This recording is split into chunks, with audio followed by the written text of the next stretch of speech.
The following is a presentation of Grayson Publishing. Football, while it is a reckoning to individuals, is a bounty for a platoon. The game brings communities together because of one name that shines bright on the front of the jersey.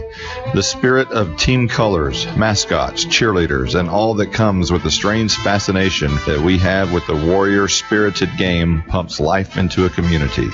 Some towns even hang their hat on their football team. Love it or hate it, America is obsessed with football.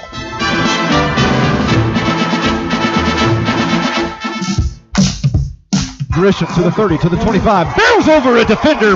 This is going to be Wall running right side, trying to keep it himself, looking for a block for Matthews. He's got the 10, he's got the 5. It is touchdown time in Texas. 25, 20, 15, kiss him goodbye. It is touchdown time in Texas for Tyler Grisham. Howe Bulldogs football is brought to you by Cavender Home Theater, Sweetie Pies by Karen, Howe Mercantile, Sonic of Howe, Scoggins Funeral Home, Kiri's Coffee Company. 3-yard touchdown for Tyler Grisham, and the Bulldogs regain the lead. Howe Bulldog football is also brought to you in part by Douglas Propane, Buck Snort Barbecue, Abby's Restaurant, Attorney Micah Belden, and the Howe Athletic Booster Club. Howe, your Bulldogs are by-district champions again, back-to-back years. Now let's go live to the stadium with Monty Walker and Michael Mosier. On the back of my hotel, oh yeah. Well, it is playoff time in Texas here at Justin, Northwest Texas ISD Stadium, and what a beautiful night for a playoff game, Michael Mosier. The Howe Bulldogs and the Grandview Zebras. Sorry we're a little bit late. Some more technical delays as we had a week ago, and we will not be able to have the radio broadcast here inside the stadium because we had to move some wires around. But hey, we're here. We've got Bulldogs, we've got Zebras, we've got by-district championship trophy in the house, and what a spectacular night as the Howe Bulldogs try to become the first ever back-to-back by-district champions in school history, Michael Mosier. That'll be good. It should be a good game. The last time Howe was back-to-back champions, other than right now, by-district champions, was back in 1990, 89 and 90. And that was a fun group to be a part of. And this group has a lot of players with a lot of playoff experience. Tonight, some of those guys, this is their 6th playoff game. And we're talking about starters. And there's a lot of them. Brandon Wall, Andrew Griffin, Tyler Grisham, Bryce Honecker, Mike Helpenstell, Clay Marshall, Tanner Hartsfield, and Matt Griffin all have played in started in 5 playoff games. This will be their 6th. The record is 7. John Norwood and some washed-up broadcaster. Some guy that wore number 42. With a bunch of knee braces. We're going to take a quick timeout. We'll let you listen to the Coaches Show and a special Senior Spotlight segment. And we'll be back with Howe Bulldogs football right after this. A word from Douglas Propane. I've been in the industry for 21 years. The other day I got a call from a elderly lady on the side of the highway that wanted to thank me because one of my technicians stopped and changed her tire for her. The service goes so much further than beyond propane. It's the mentality of the person that we have on our staff. We appreciate our customer base in Howe and surrounding communities, and go Bulldogs. Have a great year. You're invited to the one and only Buck Snort Barbecue in downtown Van Alstyne, Texas. Your friends and neighbors say it's the best barbecue in North Texas. Now it's your turn to decide. Come taste the difference at Buck Snort Barbecue. For complete store information, including menu, location, and hours, click on bucksnortbarbecue.com. That's bucksnortbbq.com. Buck Snort Barbecue in downtown Van Alstyne is a proud supporter of the Howe Bulldogs. I'm attorney Micah Belden, and I will always be a Bulldog. I'm a proud graduate of Howe High School. The great leadership from our teachers and coaches helped me be able to become one of the few certified criminal law specialists in Texas. While I love the black and white, in trials everything is not always that way. If you've been investigated, arrested, or charged with a crime in North Texas, you need to call me now at 903-744-4252 for a free consultation. I'm board certified by the Texas Board of Legal Specialization, Principal Office, Sherman, Texas.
Different and people don't realize, the way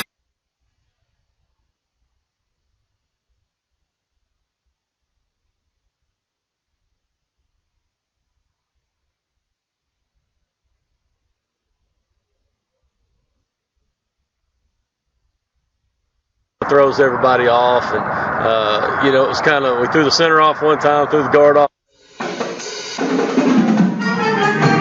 And now it's time for the Douglas Propane Howe Bulldogs Head Coaches Show with Zach Hudson. Coach, last Friday night, the defense was the story of the game at Callisburg. 54 total yards. That's got to make you happy. It does. It does. We, gave up one long pass and, gave them the 54 yards, gave up a 57-yard pass. And, they did. They got off the field on third down. They came out. And they carried over from the week before, and it never slowed down, and they kept playing fast, and that's key to us having success on defense.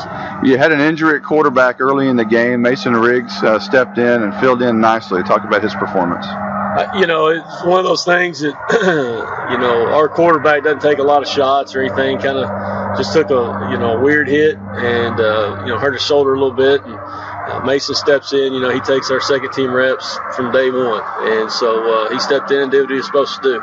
It was a little bit different, and people don't realize, the way we do our cadence and stuff like that. So it's a little bit different for those offensive linemen because Mason always takes reps with the second line. And so when he gets in there with the first line, they have to kind of get used to how he calls his cadence because we call it fast. And any kind of change in that kind of throws everybody off. And, it was kind of, we threw the center off one time, threw the guard off the next time. It was kind of a perfect storm a little bit, but they overcame that, did a good job. And, we simplified it a little bit for them, and that way it kind of solved that problem. But, he stepped in and did what he was supposed to do, still ran the ball well.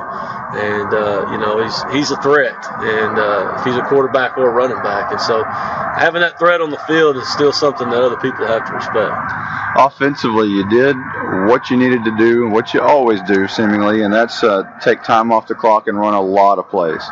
They did. I think it was 500 yards total offense. And, anytime you can control the ball that much, the other team is left over there twiddling their thumbs for a while, and they almost start thinking too much and start doing things out of character and things like that. But, I was proud that, we could hold on to the ball that long and play a complete game, probably the most complete game we've played all season. I thought we did a good job against Pilot Point, but I thought they got better, which is a key going into the playoffs.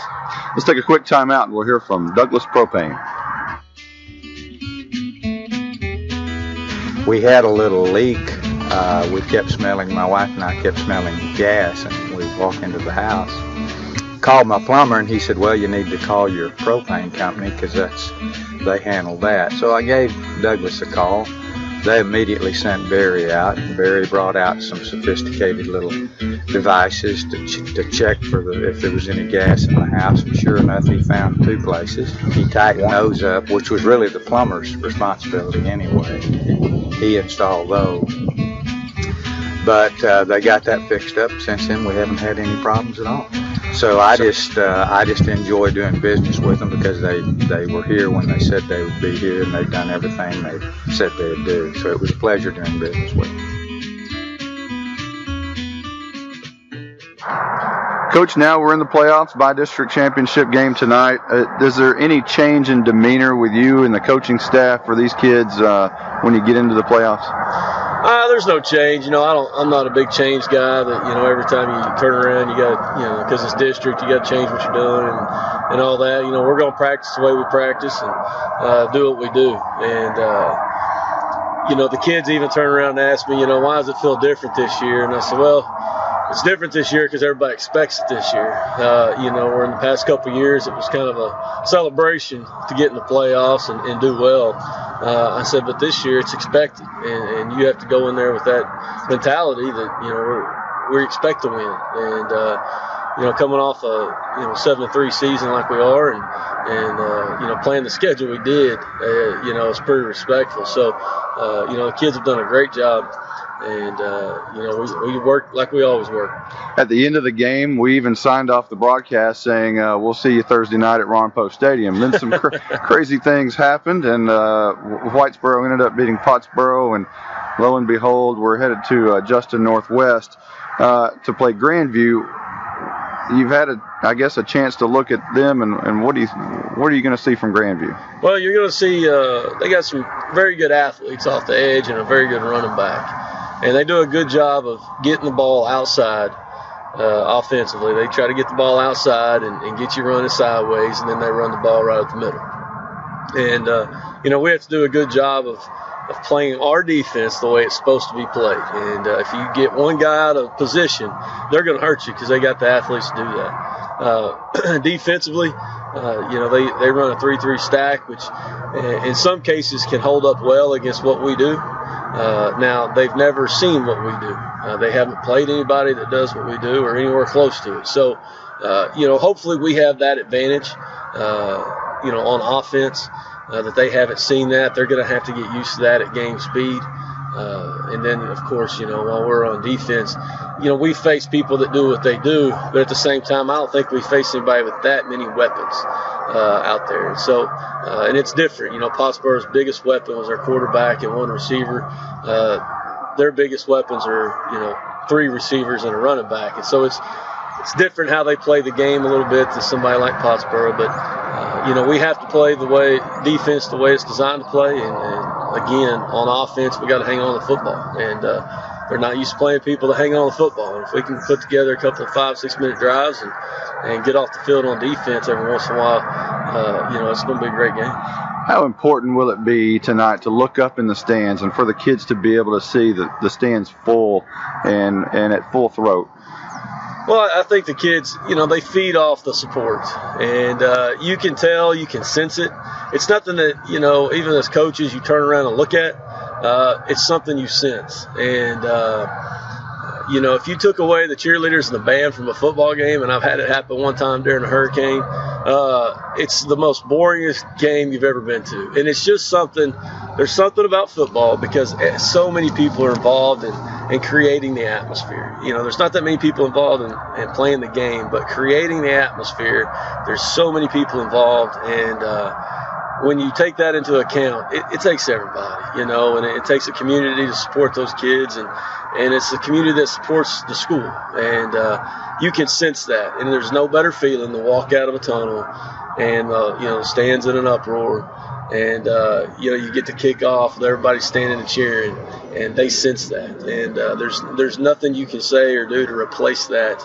You couldn't play music to replace that. And there's just a different feeling that nobody can explain, and it's hard to, pinpoint everything, but, it takes everybody, and to feel that feeling and feel that support behind it. You've been listening to the Douglas Propane Howe Bulldogs Coaches Show with Zach Hudson.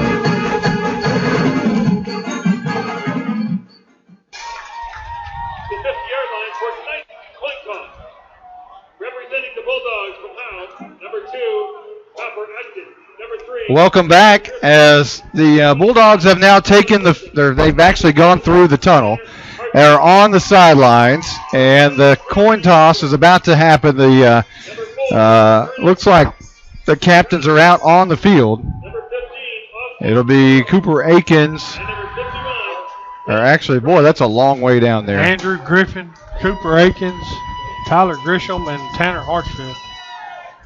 And the big running back for Grandview also out there, Ernest Crownover. You'll hear about him all night long. Crownover is an exceptional running back, and Grandview has a lot of weapons on offense. They average 48 points per game. It is Grandview who wins the toss. They elect to defer. So Howe's going to start with the football for the first time in a very long time, as Howe normally likes to defer. And at least when they win the coin toss, they like to defer, and whoever they play normally likes the football. Right. So this is a little bit different strategy, as Grandview is going to elect to defer, and Howe's going to receive the football to start this football game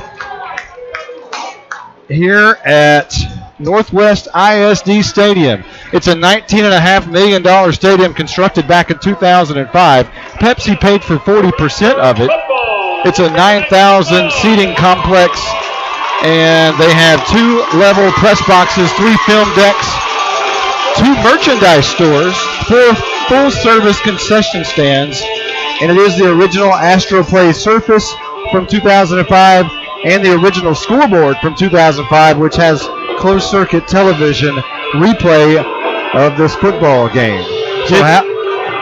Justin used to be about the size of Howe? Just about. Maybe actually it was a little smaller, was it not? There's a lot of money in this area, and this is a well representation of that.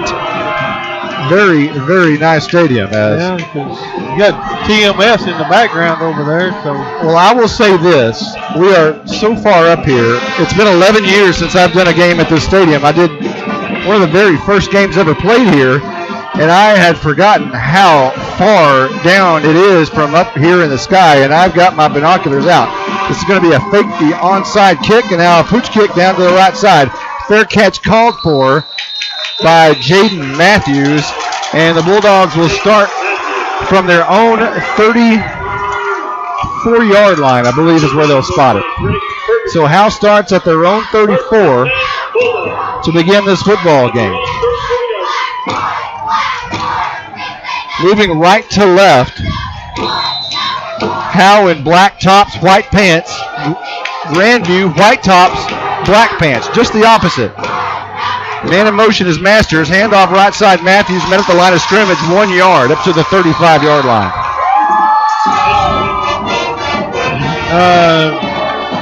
Brandon Van made the stop for Grandview Zebras. Just underway. First play of the game was a 1 yard carry for Jaden Matthews. Mason Riggs under center. Handoff left side. Grisham. He's met after a short gain. And that'll be enough for about the 37-yard line. So a gain of 2 on the play. Brings up a 3rd down and 5. Or 3rd down and 7, rather. And that's a very long way down there. Yes, it is. I'm trying to see what's going on with my binoculars. So here's Riggs under center. Wall is out. Drops the snap now. Pitches it out to Masters. Looking for some room. Spins out of 1 tackle. Is going to go down after a 1 yard gain. And it's punt time to start the game for the Howe Bulldogs. Tyler Hale made the stop for the Grandview Zebras. So here comes the punt team. Again, Mason Riggs in at quarterback tonight. Brandon Wall with a bummed up shoulder from a week ago. Riggs came in, played exceptionally well in relief work. And we'll see what happens here as Jaden Matthews will go back to punt. And it's a high wobbly kick. It's going to bounce at about the 34-yard line and go out of bounds there. No chance for a return by Tyler Hale, who is standing about his own 25. So Grandview now with 10:22 on the clock, and Howe didn't do what Howe likes to do. And now Grandview will take over from their own 34. 34-yard line. I thought it was the 34. They're going to actually spot it at the 31, I believe. Let's check and see. And it appears to be right. Yeah, looks like they're going to mark it on 31. So the 31-yard line is where Grandview will start moving left to right. White tops, black pants, white helmets with the zebra stripes, kind of like the Bengals. They move everybody around in a shift. 3 receivers to the left side, and this is going to be a handoff, and that's going to be Crown over, and he's good for about 9 yards on first down up to the 40-yard line. Seth Seabolt and Brennan Ross made the tackle. Crown over, a big, burly running back. Lots of yards. Hurry up offense. This is going to be Moon, the quarterback, going to keep it around the left edge, and he's going to be close to a first down. Push backwards at the 40. We'll see. I think it's going to be a first down. They'll move the sticks. He just barely got past before he was knocked backwards at the 41-yard line. Tanner Hartsfield made a stop for the Bulldogs. And here's a quick pass. It's going to be incomplete to the right side. Grandview in a hurry-up offense, wasting no time at all. And that'll be an incomplete pass. The screen out to the right side and just underthrew his receiver. It was almost one of those bounce passes. So now 2 receivers to either side. Landon Moon, the sophomore quarterback, drops back in shotgun formation. Crown over to his right. He'll get the hand. He's running right side, lots of room, and he gains about 5 yards up to the 45-yard line. Cameron Blesseye made the stop for the Bulldogs. Again, Grandview averaging 48 points per game in a hurry-up offense here. No man in the backfield along other than Moon in the backfield. Shotgun formation. 2 receivers up top, and now whistles will blow. Flag is down, and we'll check and see. False start against Grandview. That'll back them up 5 yards. So instead of a 3rd and 6 situation, it'll be a 3rd and 11. So they'll push this one back to the 40. In between the 40 and the 41-yard line. We'll call it the 40. So 3rd and 11 coming up with 9:23 on the clock. It's no longer pregame. Let me update the scoreboard, but they're moving very fast. Moon wants to keep it. Lots of room up the middle, and he's going to be brought down at about the 47-yard line. Not enough for a first down, and Grandview facing a 4th down situation. Cameron Blesseye and Tanner Hartsfield in on the stop. 2 teams that have scored a lot of points have been stopped on their initial drives, but this is not a punt. This is going to be a handoff to the left side and a first down and more. To the 29-yard line goes Crown over. A big run. Cooper Akins and Tanner Hartsfield running down. So a huge run right there by Crown over, and they get up and they're going. At the 29-yard line, first down. Handoff Crown over again. This time he's met in the backfield. Nothing doing there. A loss of about 3 on the play. Tanner Hartsfield, Cameron Blesseye, Dylan Moreau. They'll back it up to the 32-yard line. Loss of 3. And you would have liked to have seen that play on the previous one if you're a Bulldog fan. But here we go. 2nd down and 13. Landon Moon wants to throw the deep ball down towards the end zone. It's going to be incomplete. Harvey was in coverage and the closest one to the football as that ball was thrown way over the head of the intended receiver. Jake Goodman was the intended receiver.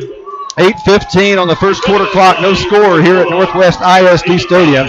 It's the bi-district championship between Howe and Grandview. And Grandview's getting a little breather here for one of the few times tonight. Looking over the sideline, waiting on the play call. Now has it. Crown over will stand to the left of Moon and a little bit behind him. Man goes in motion and a bad snap. Moon wasn't ready for it. Right there, brought him down for a sack. Way back to the 44-yard line. Dylan Moreau dropped him for about a 10, 15-yard loss. So Moon wasn't looking for the snap. The ball hit him in the chest, bounced away from him. By the time he picked it up, he was in jail. Back to the 42-yard line goes Grandview, a 10-yard loss. Looks like he sent it on the punt team, maybe. It is 4th and 23. And now Jaden Matthews, or actually Andrew Griffin, rather, will go back deep to receive this punt. He will stand at the 13-yard line awaiting this punt. And it is a end-over-end kick that's going to bounce at about the 12. Roll towards the end zone and go in the end zone for a touchback. And Howe will start possession for the second time tonight with 7:22 on the clock from their own 25-yard line. What Howe needs right now is one of those patented 75-yard drives. It takes about 12, 13 plays and about 5.5 minutes off the clock. Yeah, that'd be good. 7:22 on that clock, and Seth Seabolt will bring the play in here to start this second drive. Again, a beautiful night and a beautiful stadium as Howe breaks the huddle. Riggs goes under center. He's going to hand off to Masters going from left to right, and he'll be dropped maybe at the line of scrimmage, no gain. Jet Pruitt and Peyton Price in on the stop for the Zebras. Second down and 10 coming up with 7:06 on the clock. Ty Harvey brings in the play.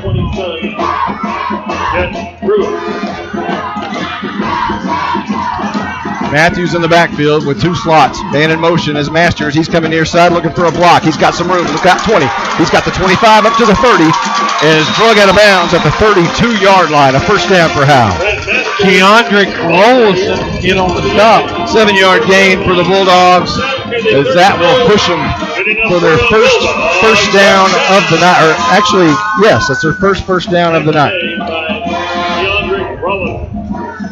So 2 punts, and now here come the Dogs. Seabolt brings the play in. No, that's not Seabolt. That is Kate Courtney. Riggs sends a man in motion, which is Cooper Akins. It's going to be a handoff right side Matthews, and he escapes out of jail, comes near side like Tony Dorsett from one side to the other. But unlike Dorsett, he can't escape, and it's only going to be a 1-yard gain. He went to the right side. Nothing was there, so he stopped in his tracks, came back left, and had a seam for a moment, but that was closed very quickly. It's a 1-yard gain to the 33-yard line. And Dylan Moore closed that door quickly. Second down and 9 coming up. 6:16 on the clock and rolling. Landry Elvington brings the play in. They break the huddle. Here comes Chase Harvey. The center has the football in his hand. Riggs follows suit. Everybody tight. The reverse coming up, and that's going to be Masters, and he's met. He gains about 3 yards before he's met at the 35 and driven backwards. Cooper Akins. That's Akins, rather, and not Masters. It's very, very far up here. Stephen Braswell, our spotter, has his great binoculars out tonight. David Villa made the stop for the Zebras. So a 2-yard gain takes it to the 35-yard line. Howe needs 7 yards here on third down. 5:37 on the clock. First quarter, no score. Masters in motion. Handoff right side. Matthews, nope. Riggs is going to keep it, and he's got some room to the 40. Look out, 45, to the 50, 45, 40, 35. Spins out of a tackle to the 31-yard line. Brought down by Keandrick Rollison. Mason Riggs on the keeper, sprung it out to the right side. First down. Well spotted at the 32. Tackle made by Keandrick Rollison. 43-yard run. And here's a first down situation. 5:06 on the clock. Handoff Grisham, left side. Just a few to the 30, maybe to the 29-yard line. 3-yard gain. Damian Dominguez and Dylan Moore in on the stop for the Zebras. So it will be second down now and 7. And Howe has run 3 minutes off the clock. And this is the offense you like to see, but really it's just been one big run. Other than that, Grandview's played great defense. And this is going to be a toss. And it's going to be Tyler Grisham coming near side. And it's going to be brought down at the 25-yard line. That's going to be a gain of about 4, which will set up third and 3 with 4:15 on the first quarter clock. Dylan Moore and Keandrick Rollison in on the stop. It looked like there's a little bit of a delay in the snap as Mason Riggs, it looks like he and Harvey have had a couple of bobbled exchanges. That time he was able to recover and just make the toss out to Grisham.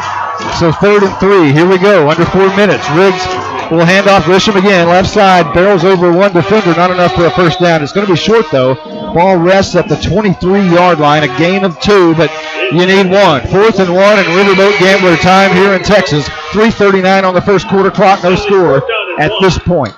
Tyler Hale made the stop for the Zebras, but lost his helmet and had to leave the game for a minute. Here come the Bulldogs on 4th and 1. Going for it. Riggs under center. 2 men in the backfield. This is going to be a handoff. And Matthews is met at the line of scrimmage. It's going to be very close at the 22. Very, very, very close. Brandon, I don't know. We're going to call him Mr. Van, made the stop. And as Michael Irvin would point, it is a first down for the Howe Bulldogs at the 22-yard line. Big first down there on Howe's 10th play of the drive. 3:10 on the clock. 2 men in the backfield. Riggs under center, handoff right side. And right through the right guard is going to be Jaden Matthews. That's actually Tyler Grisham. Again, it's very, very far up here. Hard to see. 2:53 on the clock. No score here in the first quarter. Second down and 8 coming up. Go ahead, Michael. Ruben McKay and David Villa in on the stop. So the ball at the 20. 11th play of the drive. Masters in motion. He'll get the toss. Looking for a block from Matthews, and he didn't get it. And Masters is brought down at the 20. He'll surge forward inside to the 18-yard line. So Masters makes something out of nothing as he was initially hit right at the 20, which is the line of scrimmage, but jumped forward enough for 2 yards. Spotted in between the 18 and the 19-yard line. Seth Seabolt brings the play in. 2:13 on the clock. No score here at Northwest ISD Stadium, the $19.5 million complex. And we are way in the sky. Here's Riggs, man in motion, handoff. Coming near side is Brent Masters, looking for the block, looking for the corner. He's got the 15, cuts it up to about the 12-yard line. Is going to be slung backwards. But that's going to be very, very close to a first down. Very, very close. Keontae Rollison in on the stop. They're spotted at the 11, and again, Michael Irvin signals first down. That was the 13th play of the drive. Howe now started possession at the 7:22 mark, and now under 2 minutes. The key play on this drive was the Mason Riggs bounce out keeper for 43 yards. Riggs goes under center, handoff left side Grisham. He's got the 5-yard line. We'll actually see his knee hit at the 6, but it's good for about 5 yards. Down to the 6-yard line. Tackle made by Dylan Will Moore made the stop. We're at 1:19 on the clock here in the first quarter, and Howe's doing what they want to do. Remember a year ago in By District, Howe found themselves down bigly, but came right back. Here's a handoff. Grisham again at the 5. Lowers the shoulder, plunges towards the end zone, and he's down at the 1-yard line. What an outstanding run by Grisham, as he could have easily been down at the 5. His knee never hit.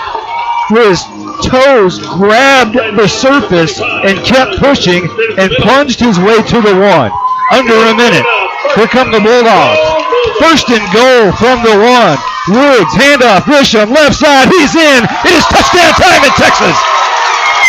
The Howe Bulldogs strike first blood here at Northwest ISD Stadium in the 21st trip to the playoffs, and lead 6-0 with 44 seconds left to go in the first quarter, awaiting this Bryce Honaker Jr. PAT.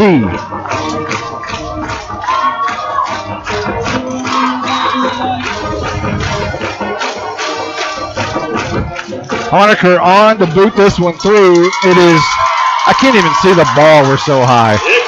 But the officials say it's good. Howe leads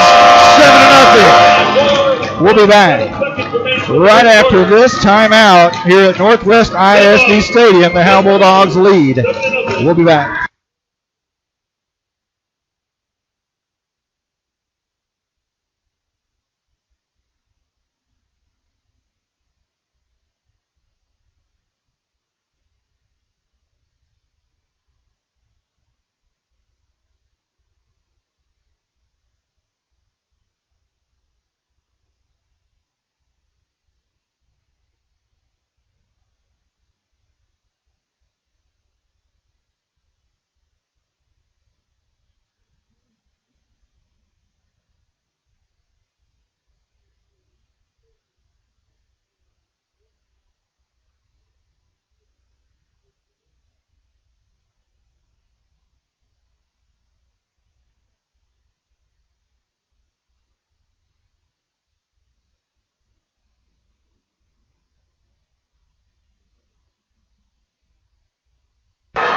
Welcome back as Howe has scored on a 16-play, 75-yard drive that took 6 minutes and 38 seconds off the clock.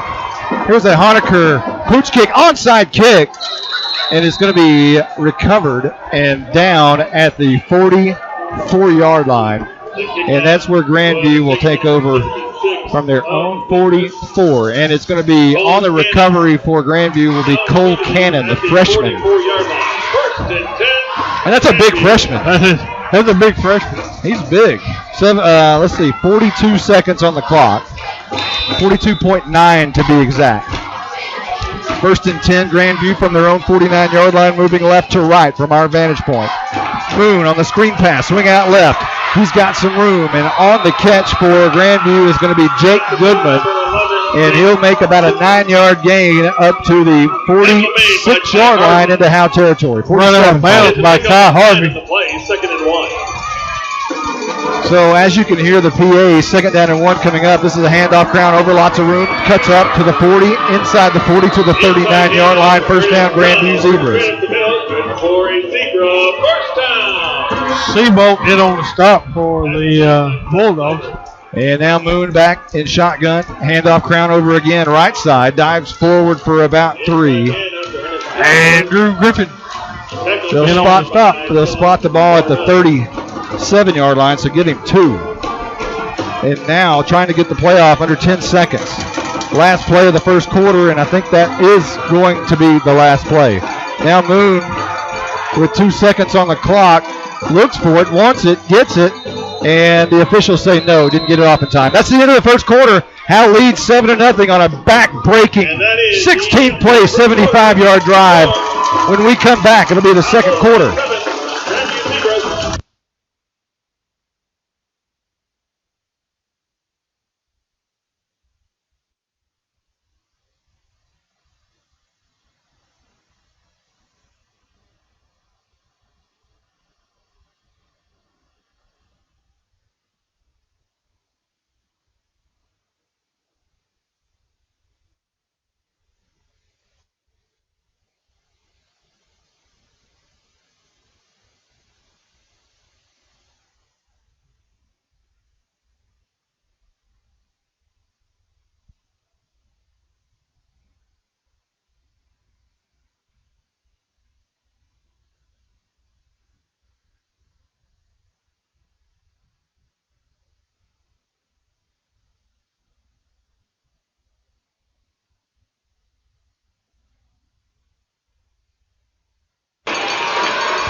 Welcome back as we flip sides. Grandview now going right to left.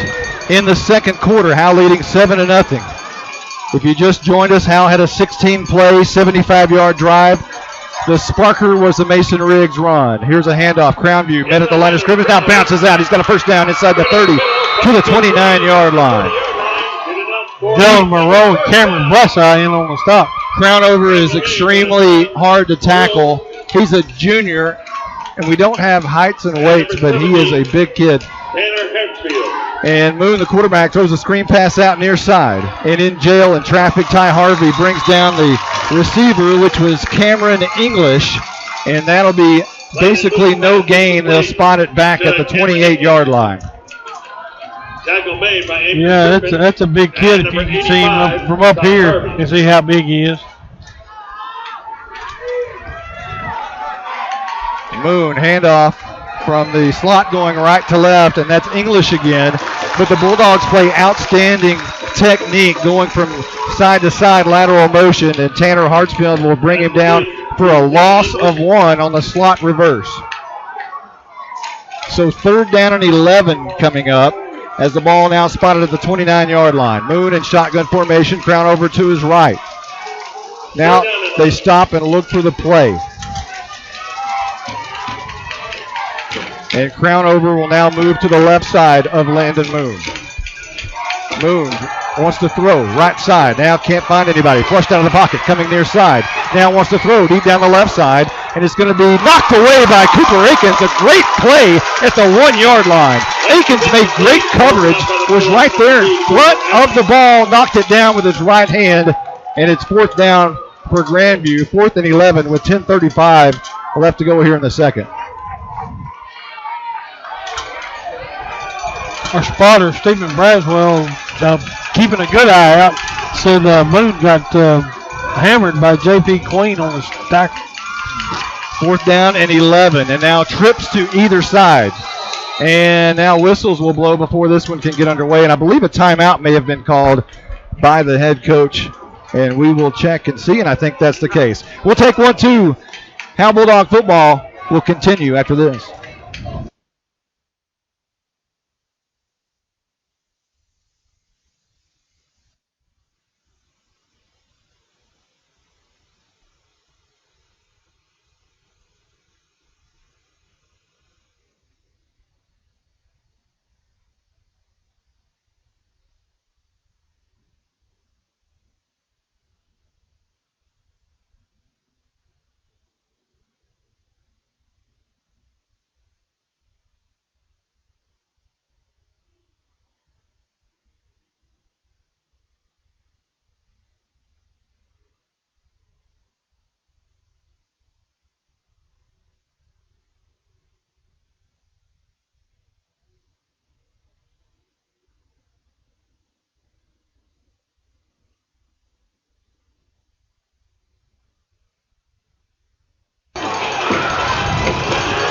Howe called the timeout, and now Moon wants to throw, setting up the screen pass. And it is well played by the defenders. Andrew Griffin at the 31-yard line brings down the back for a 2-yard loss. They were setting up the middle screen, and you can't fool Andrew Griffin. That's a good play by Andrew Griffin. Turnover on downs. I'm going to mark this in my book, an asterisk by Andrew Griffin. What a great play. And Howe now will take possession at their own 32-yard line with 10:26 on the clock. And this will be a handoff right side. Or actually, Riggs is going to keep it. And he busts his way forward to the 44-yard line. A first down, a good 12-yard run for Riggs. Jet Pruitt made the stop for the Zebras.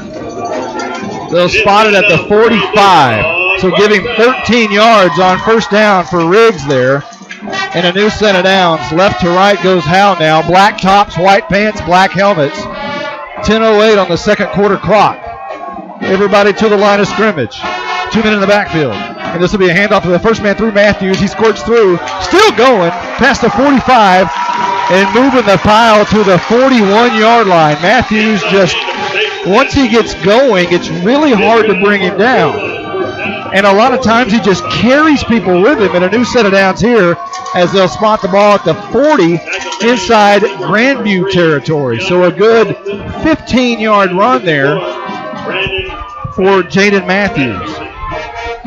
And now Seth Seabolt brings the play in. 9:38 on the second quarter clock. Matthews in the backfield. Grisham the slot. And Masters the slot. And Masters gets the carry coming near side. He got a great block. Cuts it up to the 35 and falls forward to the 33-yard line. 32-yard line is what they'll give him. So a gain of 8 there. And Howe now has a great-looking second down and short situation. 2nd and 2 with 9:11 on the clock. Cameron English made the stop for Grandview. So 2nd down and 2. Howe leading 7-0. 9:03 on the second quarter clock. Harvey brings the play in, and he's going to split out to the left, if you'll call it that. He's near the line of scrimmage. In the slot, basically. And this will be Riggs on the keeper, has the first down, falls forward to the 27-yard line. And that will be a gain of 5 and a new set of downs at the 8:48 mark. David Villa in on the stop. So Howe still pushing forward. And this is a slugfest. And so far, Howe has done a great job both offensively and defensively. But this is a very good Grandview team. First down and 10. Riggs comes under center. Masters in motion. Riggs. And he's going to hand off to Jaden Matthews, who will gain 2 to the 25-yard line.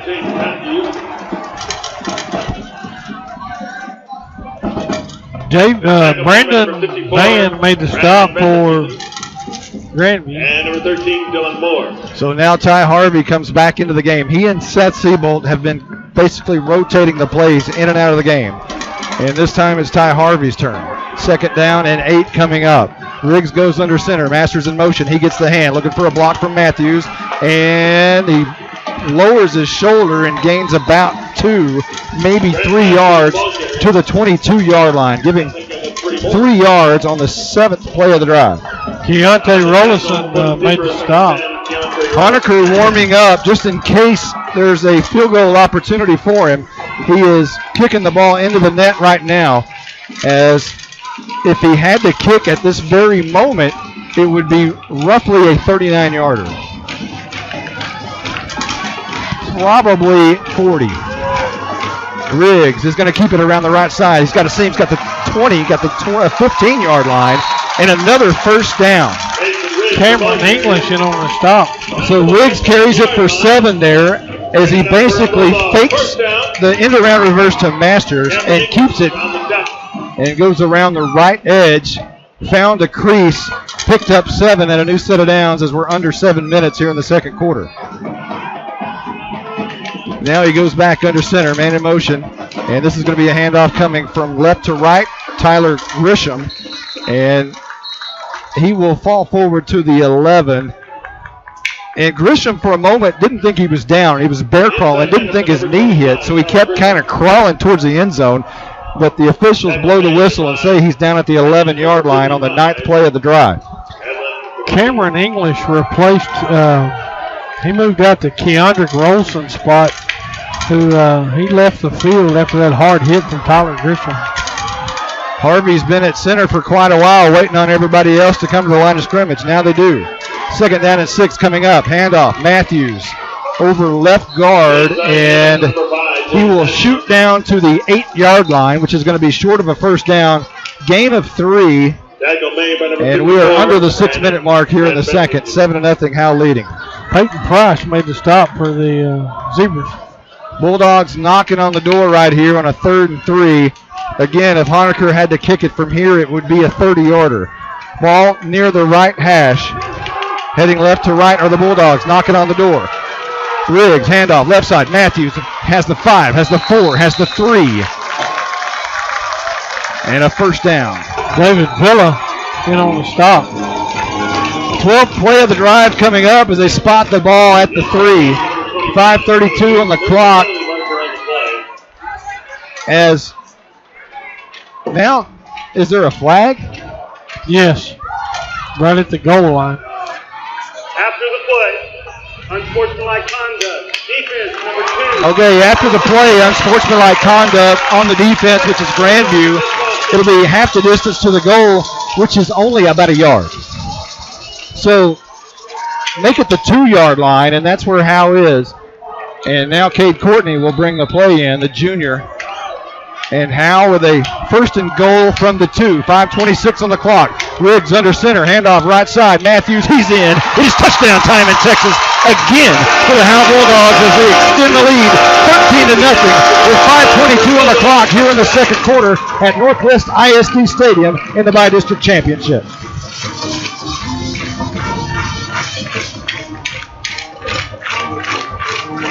Matthews goes in. I don't think that's right. I didn't update apparently, but the extra point by Honaker is good. Howe now leads 14-0 with 5:22 left to go before half. We'll be back right after this.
All right, we are back. There's a handoff, crown over, and he will escape through a couple of defenders up the 20-yard line.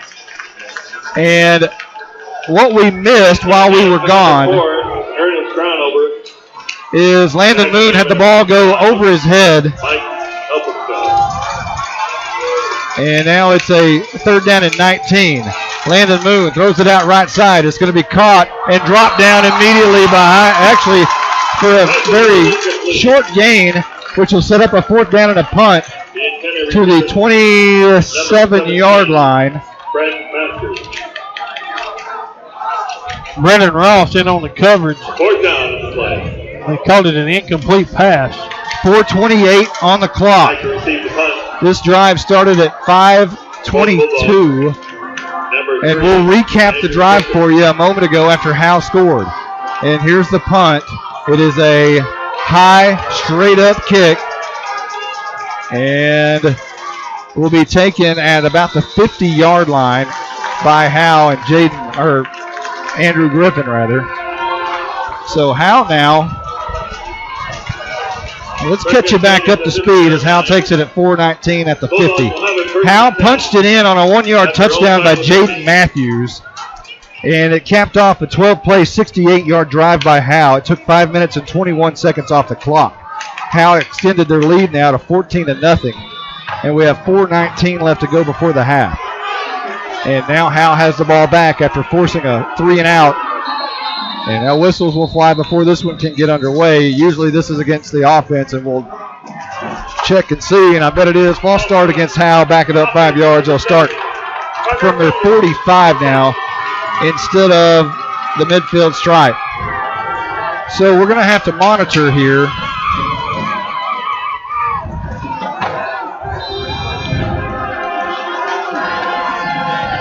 Seth Sebo brings the play in. So 1st and 15 for Howe.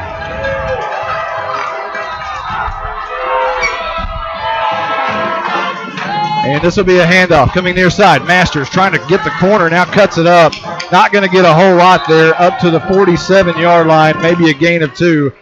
But a 2nd down and long coming up. Brought down hard by Brandon. Can't even pronounce that last name. So 2nd down and 13 coming up, 3:56 on the clock here right before the half. Again, sorry for the audio trouble. Cade Courtney brings the play in. But apparently we are back on. I don't even know how much we missed. My apologies. This is a handoff on the reverse to Masters. And he splits the seam, a flag down as Masters will make his way to the 45-yard line, but let's check the flag. Keontae Rollison made the stop for the Zebras. The flag is back at the line of scrimmage, and this is going to be coming back against Howe. And this one, if it's a hold, it is a hold. This one's going back a pretty long way. It's a spot foul from behind the line of scrimmage. So that'll put the ball at the 38-yard line. Remember, Howe took the ball here at the 50 and have now gone back 12 yards on penalties. 3:30 on the clock. Howe leading 14-0 here before halftime. Everybody comes to the line of scrimmage. And this is going to be, I can't even tell what that is. I think that was Matthews. I think it was Matthews on the carry, but he didn't gain much. Devontae Crownover made the stop. So now it's a 4th down, and Howe is taking a timeout. We'll take one, too. Back in a moment with more Howe Bulldog football.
Welcome back. It's 3:12 on the clock here.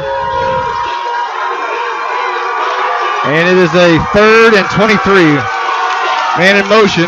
And Riggs is going to keep it around the right edge. Same play as a moment ago. He's got the 40 and cuts it up. Not going to have enough for a first down. He's brought down after pretty good yardage up to the 48-yard line. David Villa brought him down. So that'll set up a 4th and about 8 situation just inside the Grandview territory.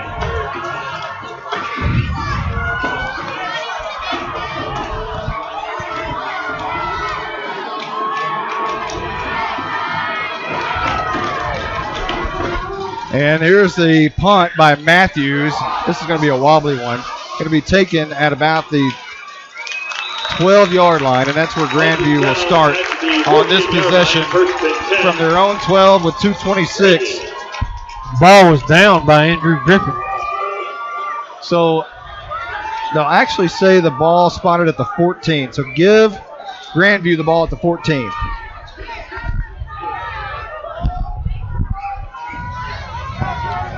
Crazy night. It is a crazy, crazy night. Crazy night. I thought we had a crazy night last week. I thought we were done with that. I told you it's just testing your patience. I don't have much. Shotgun formation for Grandview. Moon wants it. Handoff Crownover over right guard. He's going to gain a couple and brought down finally by Tanner Hartsfield and Dylan Moreau also there as we near the 2-minute mark. And the Bulldogs of Howe are forcing a 2nd down and 5 situation here. As ball's at the 19, handoff Crownover again, escapes to 20, going to be close to a first down, but brought down just shy, I believe, at the 24-yard line. It's going to be close to a first down, but I don't believe they have it. Ball spotted at the 24, just shy of the 24. And now whistles will blow, and I believe maybe a timeout has been called. No, an injury. Yeah, I got an injured player. Got an injured player down at the 26-yard line. It is a Bulldog. And I believe, is that Andrew Griffin? Yes, sir, I believe so. Right now there's 1:47 on the clock, and that's not very good if Andrew Griffin's on the ground. First of all, Andrew Griffin is not one to complain much about nagging little injuries. If he's down, it's probably pretty serious, although we don't want to speculate. We have no idea what the injury might be, so I don't want to get anybody all riled up. But what I do know is we'll take a timeout, and when we do that sort of thing, it always seems like they hop right up. So let me get everything ready to go. Because what I would like to see is... He's up. Good. Just about when I was getting ready to go to break, that's a very good sign. So he's taking his time walking off a little bit, but it doesn't look like any major injury there for Andrew. Maybe not. Maybe. Let's hope not. Yeah, a minute 47 on the clock. A 3rd down and 1 for Grandview. Shotgun formation from Moon. He wants to throw right side. It's caught and dropped. Right in the hands of Jake Goodman, the junior, and he dropped it. It would have been a first down, but now it's 4th down and 1 for Grandview from their own 23-yard line. Moon, hands off, right side, first down. Crownover up to the 27-yard line. Tanner Hartsfield in on the stop. So 1:34 on the clock, and Grandview escapes disaster right there had they not got the first down. Crownover now goes out of the backfield, sprints towards the line of scrimmage, and Moon's going to keep it. He's met by Queen right at the line of scrimmage. Maybe a yard loss. So now a timeout has been called by Grandview after that loss. We'll take 1-2 back in a moment.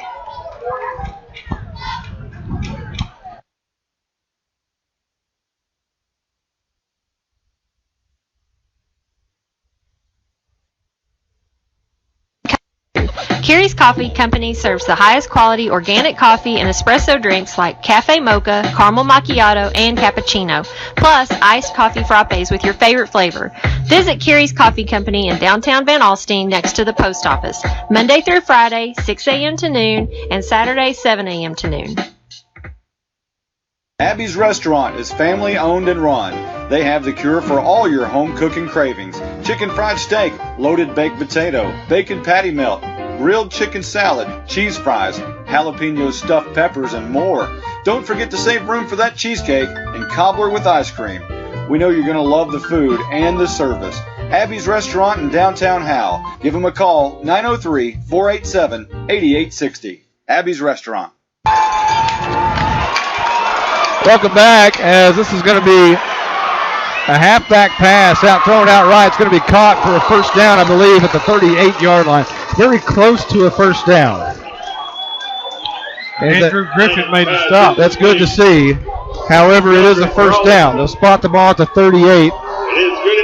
And that was the 7th play of the drive for Grandview. So now shotgun for Moon as they're quickly moving. Right back. Drops back 2 steps, wanting to throw, steps up in the pocket, dropped for about a 3-yard loss. Back to the 35-yard line. Mike Helpenstell in on the stop. Helpenstell, one of those guys with lots of playoff experience. This is his 6th start in a playoff game. Moon from the gun on 2nd and 13. Throws a screen pass out near side. Crown over. He's going to be dropped at about the 38-yard line by Helpenstell and Andrew Griffin again. 34 seconds on the clock. And another timeout has been called. We'll keep it right here. A ball spotted at the 39-yard line. A gain of 4. And Grandview called the timeout. So it'll be 3rd and 8 when they come back. And you can expect some razzle-dazzle coming out of Grandview on this next play. Yeah, because I'm sure they're probably not used to going in and halftime 14-0. Yeah, something will take place here on this play. You've got to be expecting anything right here. With 34 seconds left to go before the half, Grandview's going to get the ball to start the second half. So if they could score here, what they think is, hey, we get a chance to tie the football game up after the first drive of the second half, and then it's game on. What Howe has to do here is hold on this particular play. They must hold on this 3rd and 8 with 34 seconds. This is a big play of the game. 3rd down and 8, 34 seconds on the clock, awaiting halftime. And this is Moon throwing it out right side. Caught a big pass to the 30, to the 25, splits the defender to the 20, racing towards the end zone to the 10, to the 5, and down at the 5-yard line. Clock stops with 22 seconds on the clock. Tackle made by Tanner Hartsfield. They'll spot it at the 5. You knew something was coming. You knew it was coming. 56 yards on the pass and catch, and Moon now spikes it with 20 seconds on the clock. It's actually 19.9. You knew it was coming. They basically ran a slant from the right side of the field, slanted towards the middle. Moon hit him in stride, and it was just a matter of escaping a couple of defenders and a good move inside the 5. I would venture to bet there's a crown over coming.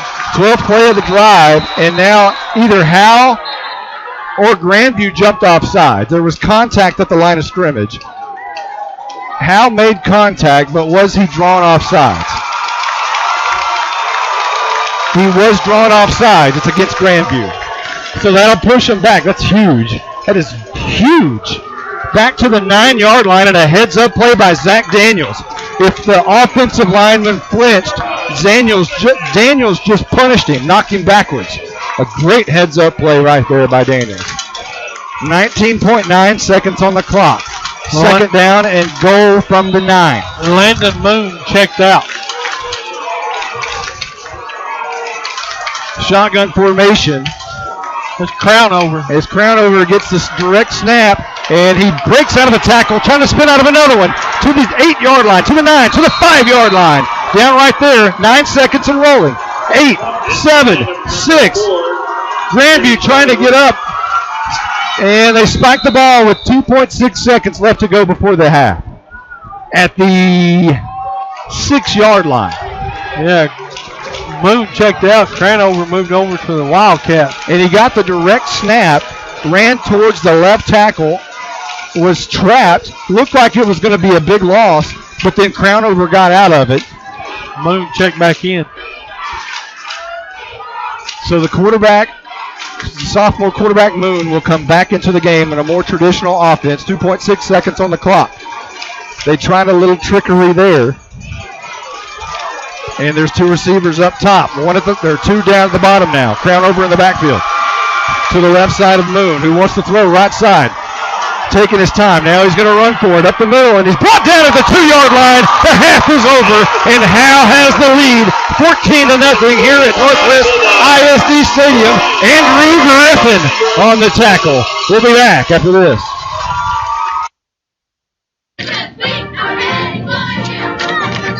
Calling all Bulldog fans to come down to the Sonic in Howe for half-price shakes after 8 and open until midnight. Home games only. Where you get great food and big smiles. And a little message for our Howe Bulldog football players. Go Bulldogs, fight Bulldogs, win, win, win. It's not just good, it's Sonic good. If you haven't been to downtown Howe lately, you might be surprised. All the buildings are full, including the unique retail experiences of Howe Mercantile and Texas Home Emporium. Located at 107 and 109 East Haining Street, the 2 antique and gift shops offer unique items that are rarely available in the Howe area, but with Howe area prices. Come and enjoy this trip back in time to the Howe Mercantile and Texas Home Emporium, open noon to 8, Thursdays through Saturday. Howe Mercantile and Texas Home Emporium. What is Cavender Home Theater? Do we only do those big fancy media rooms? Heck no! We started in 1978 installing TV antennas. Guess what? We still do and get over 40 Dallas channels that way for our customers. Along the way, we had requests to install speakers, mount TVs, or install dish, so now we do it all. From hooking up a TV with a soundbar to whole house audio with all the bells and whistles. Visit CavenderHT.com to see all we have to offer or call 903-892-3499. Michael, let's talk about this. The first half, Howe leads 14-0, and give me your perspective of what you've seen so far. Fantastic football. It's been a great game so far. Howe's done everything right. They right there at the end of the first half, that stop by Andrew Griffin, that may have been the turning point of this whole ball game. Yeah, that was a spectacular. Andrew Griffin has made a couple of spectacular plays tonight. One stopped the drive on Grandview's second possession of the game, and Andrew Griffin. It was a scare a moment ago. He did not. He left the field with what appeared to be a little injury, and a couple of us thought it might be worse than what it actually appears to be. But what a scare that is anytime Andrew Griffin goes down. But what a great half of football for Howe. We talked about what they had to do in this football game is control the football, take time off the clock, keep the ball out of Grandview's hands on offense, because they are so dangerous with all those weapons. But if they're not on the field, they can't score. That's right. So what Howe did after the first punt, of course, the first drive they went 3 and out. By punting the football. Grandview got the ball, drove down a little bit, but they had to punt. Howe got the ball with 7:22 on the clock, and then they turned into the Bulldogs we know. 16 plays later and 75 yards later, and 6 minutes and 38 seconds later, Howe scored on a 1-yard touchdown by Tyler Grisham, which put him up 7-0 with 44 seconds left to go in the first quarter. So Howe basically took the entire first quarter away. Right. So Grandview gets the ball back, and they pull a Howe. They go about 9 plays, or 10. They go 10 plays before turning the ball over on downs, and it was a magnificent stop by Andrew Griffin on that final play, which gave Howe the ball at their own 32-yard line with 10:26 left to go in the second quarter. Well, what did they do? They took half of the second quarter away from Grandview by going 12 plays, 68 yards, 5 minutes and 21 seconds off the clock, and capped it off with a 2-yard touchdown by Jaden Matthews. And that gave Howe the 14-0 lead with 5:22 left to go in the second quarter. Grandview got the ball back and had to punt immediately as the ball went over the quarterback Moon's head. They got trapped back in their own side of the field. Had to punt it away. Howe got the ball back, and they basically got in trouble as well and gave it back to Grandview, who just drove 12 plays before turning it over on downs again, not able to get into the end zone right there before the half. And that is basically the recap of the first half. And Howe leads 14-0. Here at Northwest ISD Stadium, and we will let you listen to the band, who is now out on the field.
Thank you, Zebra Nation, for supporting the band this season.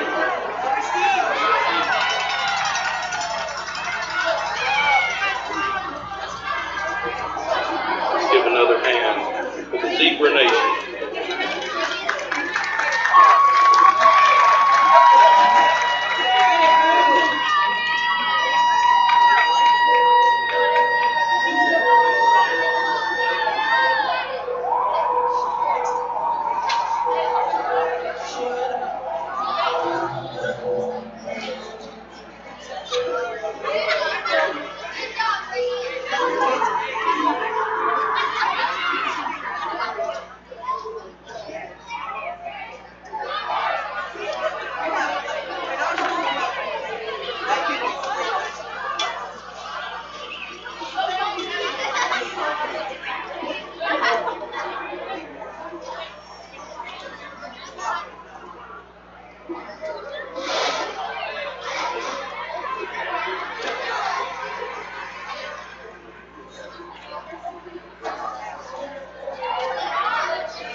Cavender Home Theater? Do we only do those big fancy media rooms? Heck no. We started in 1978 installing TV antennas. Guess what? We still do and get over 40 Dallas channels that way for our customers. Along the way, we had requests to install speakers, mount TVs, or install dish, so now we do it all. From hooking up a TV with a soundbar to whole house audio with all the bells and whistles. Visit CavenderHT.com to see all we have to offer or call 903-892-3499.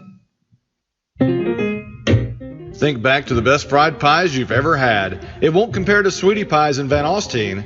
Sweetie Pies has handmade apricot, apple, peach, buttermilk, chocolate, coconut, and lemon fried pies that melt in your mouth. Located at 120 South Main Street in Van Alstyne on the east side of downtown. Give them a call at 972-821-1508. You must try Sweetie Pie's signature fried pie, Sawdust. I'm not even kidding. Band will perform the first two parts of their UL contest show, What Dreams May Come. Tuba soloist is Isaac Huerta, and trumpet soloist is Greg Snyder. Drum major, is your band ready?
The Howe Athletic Booster Club invites you to become a supporter of the Howe Bulldogs. The type of kids we have, they're just hard workers and do anything you ask. Memberships are $25 and will be available at all home games. All proceeds benefit high school and middle school athletic programs. Please join the Howe Athletic Booster Club in our efforts to support our hometown kids. When people come here, you know, it's something they can be proud of. A word from Douglas Propane. My tenured drivers are 5 to 7 years, and then our combined experience, you know, the benefit of the era that we live in is the smartphone era. Any of my staff have the ability at a moment's notice to pick up the phone, and my drivers can call my service staff, and my service can call my driver staff, and everyone can get a hold of us. And then we have a staff 24-hour answering service. You're invited to the one and only Buck Snort Barbecue in downtown Van Alstyne, Texas. Your friends and neighbors say it's the best barbecue in North Texas. Now it's your turn to decide. Come taste the difference at Buck Snort Barbecue. For complete store information, including menu, location, and hours, click on bucksnortbarbecue.com. That's bucksnortbbq.com. Buck Snort Barbecue in downtown Van Alstyne is a proud supporter of the Howe Bulldogs. I'm attorney Micah Belden, and I will always be a Bulldog. I'm a proud graduate of Howe High School. The great leadership from our teachers and coaches helped me be able to become one of the few certified criminal law specialists in Texas. While I love the black and white, in trials, everything is not always that way. If you've been investigated, arrested, or charged with a crime in North Texas, you need to call me now at 903-744-4252 for a free consultation. I'm board certified by the Texas Board of Legal Specialization, Principal Office, Sherman, Texas. In this very football season, we will experience extreme heat followed by the changing of the leaves and finally feel the cold chill of the November rain. Life changes, and sometimes it changes too fast. When you lose a loved one, you need a place of comfort and trust. Scoggins Funeral Home and Crematory of Van Alstyne will provide you with that care. Tommy and Bobby K. Scoggins invite you to talk to their caring staff. They take pride in their responsibility to lighten your burden as you take the first steps towards healing. Do you love coffee? Wish there was a local coffee shop to study, work, and get the best coffee drinks and baked goods in Texas? Carrie's Coffee Company in downtown Van Alstyne is your dream come true. Carrie's Coffee Company serves the highest quality organic coffee and espresso drinks like cafe mocha, caramel macchiato, and cappuccino, plus iced coffee frappes with your favorite flavor. Visit Carrie's Coffee Company in downtown Van Alstyne next to the post office, Monday through Friday, 6 a.m. to noon, and Saturday, 7 a.m. to noon. Well, now, Michael, it is halftime, and the Bulldogs and the Zebras are back out on the field doing their stretching and warm-ups, as it will not be long before the second half will get underway, and Grandview will start with the ball to begin this second half. Again, Howe leading 14-0 on two very, very, very long drives here on Veterans Day 2016. We would like to thank all the veterans out there. What a wonderful program Howe High School had today. I'd like to thank Kim Floyd and those in the National Honor Society for the outstanding program they put on, as they do every year. And I cannot say enough for the veterans all over the country. What a trying week it has been, Michael. It's been an upheaval all over the country. It has, man. But today is a good day to just reflect and thank the veterans for all they've done to make sure that we have the freedom to have a peaceful or non-peaceful protest in the streets of the bigger cities. You hate to see any of that, but that's the way America be these days. That's right. It seems to be the theme of the year. Well, I'm just so thankful for all the veterans, and it was able to have a picture of LB Kirby put up on the downtown wall, and it's just a good reminder of, hey, anytime you're down and anytime you think you're having a bad day, LB Kirby had a much worse day than what you're having. Yes, he did. And I tell you what, that courage that he and some others in my family had, that it's just it's heartwarming to know that they went through that for us. And the Grandview Zebras come out of the field, and their big blow-up zebra with a mohawk. It does have a mohawk. And the Bulldog tunnel is rocking. It is shaking back and forth as the Howe Bulldogs are just about prepared to run out of there. But that thing is moving around pretty good, and here they come. Your number 2 seed Howe Bulldogs just about ready to start this second half with a lead 14-0 over Grandview. Again, the 2 drives were just monumental backbreakers. 116 plays and 6.5 minutes. The other one 12 plays and 5.5 minutes. And to win this football game, that's kind of the way you want to do it, is just not allow Grandview a lot of opportunities. However, Grandview runs a lot of plays because they're so quick to the line of scrimmage and they don't waste any time. They don't huddle up. They go play after play after play after play. Therefore, Howe has run 37 plays, which is great. It's marvelous. However, Grandview's run 33. But the difference in the game is Howe made the stops when they needed to. Andrew Griffin made 2 great stops. And I am a huge Andrew Griffin fan, so I'm going to vote Andrew Griffin. Yeah, Griffin's had a great game. So here we are, just about to begin the second half. We were checking out the lights there. Sorry for the delay. It seemed like I stopped in motion there. The Honecker is about to kick off here. The Honecker. It's an onside kick to the near side. A little skipper is going to be taken by an up man and brought down immediately. Jet Pruitt was the senior tight end who recovered the football. And Grandview will start 1st and 10 from their own 41-yard line to start the second half. All right, let's go. Needing to go 59 right here to get on the board for the first time tonight. Again, Grandview averages 48 points. 48 per game. 48. They're shut out in the first half. Here's Moon throwing it out right side. And he is going to be met immediately on the screen pass. A quick hitter of 5 yards up to the 45-yard line, and he's brought down.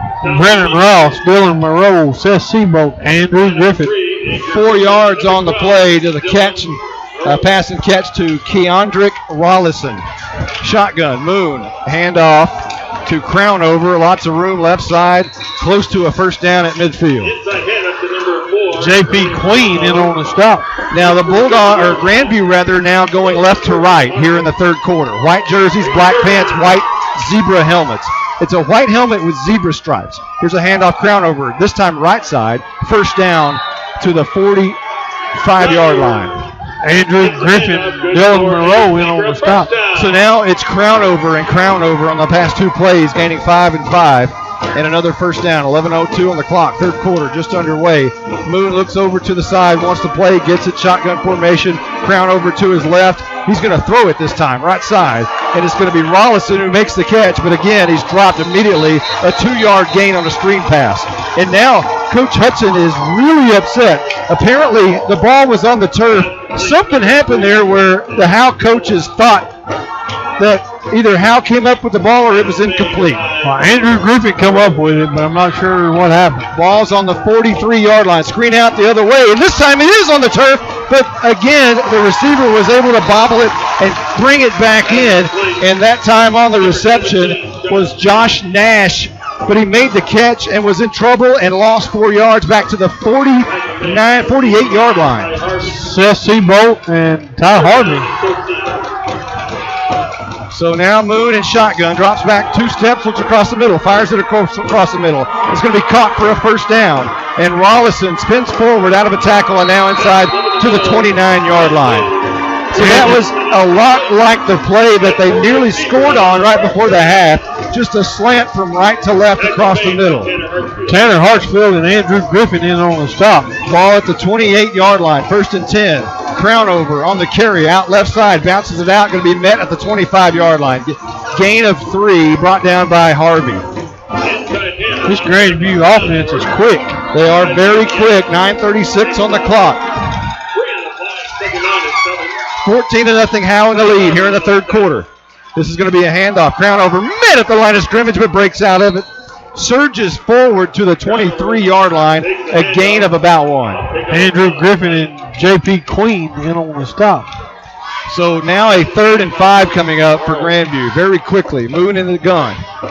Now he stops, looks over to the line of scrimmage, or to the sideline rather. And Crownover will move over to the right side. And now Moon looks right side on the slant again is caught and dropped. It would have been a fabulous play had Josh Nash caught the football, but there was a lot of traffic in the area, and Nash, the senior receiver, just dropped it. You know, that's twice he's done that. So 8:57 on the clock. Grandview setting up a 4th down and 5 situation from the Howe 23-yard line. 10th play of the drive coming up. Moon drops back 2 steps, wants to fire. Looking downfield now, he's going to run. Up the middle, lots of room. 1st down to the 15, to the 10. Over on the far side, and he's going to be wrestled out of bounds at the 5-yard line. Ty Harvey and Andrew Griffin run him out of bounds. There was a lot of coverage downfield apparently, as Moon had nowhere to throw it. Decided to just tuck it and run it, found a seam, got a 1st down, and now a 1st and goal for Grandview at the Howe 5-yard line. Now kind of a tight formation, 2 backs. And Moon's going to keep it over right guard, trying to push it in, and he does. Touchdown Grandview for the first time tonight. They average 48. They have 6.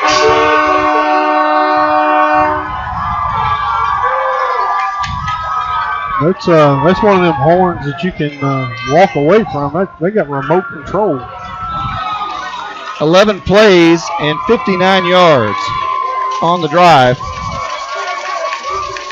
And the kick is going to be high enough, long enough, off the scoreboard screen, and good. So Grandview cuts the lead in half, 14-7, and we'll be back after this.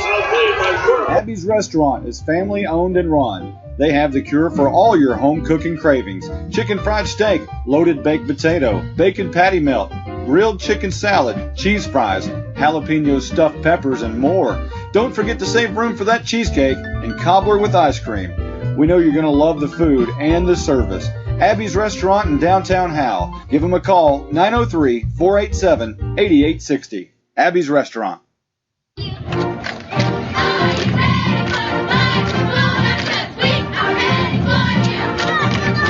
Calling all Bulldog fans to come down to the Sonic in Howe for half-price shakes after 8 and open until midnight. Home games only. Where you get great food and big smiles. And a little message for our Howe Bulldog football players. Go Bulldogs, fight Bulldogs, win, win, win. It's not just good, it's Sonic good. Welcome back, as now Grandview looks like they're setting up an onside kick, but they did this to start the game. There's 2 different kickers, and one rolls by, and the other one is going to kick a high pooch kick. Fair catch called for by Jaden Matthews at the 30-yard line. And Howe will start right there with 8:39 on the clock from their own 30, moving right to left. First time Howe's had the ball here in the second half. And this is a low possession game, as in the first half, Howe had it 4 times, punted twice, and scored twice on 2 very long drives. And both drives were highlighted by a Mason Riggs quarterback carry around the right edge. Masters in motion, handoff, right side, Matthews, no, Riggs keeps it again around the right edge. He's got the 35, wrestled out of bounds near the first down to the 38-yard line, maybe the 39, we'll check and see, in between those 2 yards. So a 8.5-yard run for Riggs on first down has Howe in pretty good shape. Keontae Rollison made the stop for the Zebras.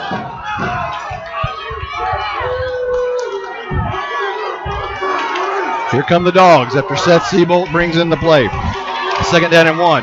Handoff Grisham left side, and he puts his left hand out, follows his blocker, and has a first down to the 43-yard line. David Villa tripped him up at the line of scrimmage. 5-yard gain for Tyler Grisham as we hit the 18 mark. Cade Courtney took the play in. 1st and 10 for Howe, moving right to left. Black tops, white pants, white numbers, black helmets. Riggs under center, man in motion. Handoff Matthews up the middle. Gain of a couple up to the 45-yard line. David Villa again in on the stop for the Zebras. You know, it's very crucial right here for Howe to answer right back. Maintain that 2-score lead, because Grandview's offense is, however, Howe has maintained and really done a great job tonight, but you can see how powerful they are and explosive they are. Howe's got to keep it here. It looks like Howe may be very fortunate because someone jumped off sides. And during that time, there was a bad exchange between Harvey and Riggs, and there was a fumble on the play, but the whistle had already blown as one of the receivers had jumped off sides. That'll back it up 5, and now the ball's at the 40-yard line. 2nd down and 15 coming up for Howe, 13 rather, as Landry Ovington will now bring the play in. A good crowd from Howe made the long drive over here to Justin Northwest, as the Texas Motor Speedway is just to our left. Inside, handoff, right side, and that is going to be Tyler Grisham, who is shoestring tackled, but not after a gain of about 4 to the 46-yard line. Keontae Rollison in on the stop. That's actually about 6 yards on the carry, as now we're at the 6:46 mark and rolling with a 3rd and 7 coming up for Howe. Very crucial play right here. You're close to midfield, but I would imagine this is punt time if you don't get it here. Riggs under center on the reverse to Masters from one side to the other. He cuts it up. It's going to be short of the first down by about 3 yards, right at the midfield stripe. So the penalty, the offsides penalty, comes back to haunt Howe on that drive, as it's 4th down and 3 right at the midfield stripe. Okay. This is a decision. Stephen went to the trouble, so I'm going to say this. Brandon Van Bothington made the stop. I don't know. He's close. Well, here we go. 4th and 3. This is a big play, folks. This is going to be a handoff to Grisham over left tackle. He's going to be very close to the first down. He did not get it. Howe is going to be turned away on a 4th and 3.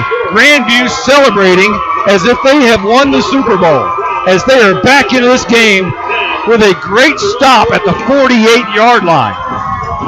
David Villa, led that stop for the Zebras.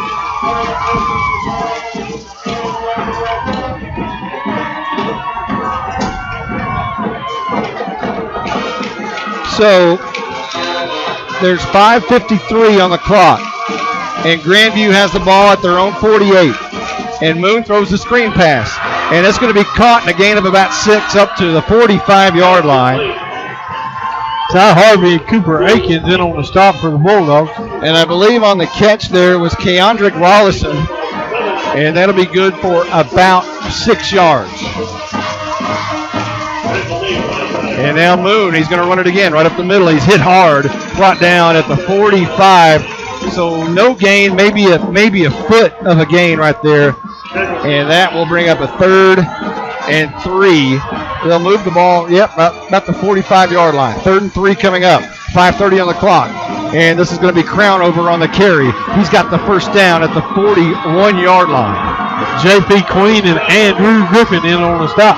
What Moon did right there is he put it in the gut of Crownover and rode with him for about 3 steps. You didn't know whether he was going to keep it or pull it, and he gave it. And it's going to be a handoff, Crown over again, right side, and he's kind of like Tyler Grisham. He's very big and hard to bring down, and he gains 6 yards right there to the 35-yard line.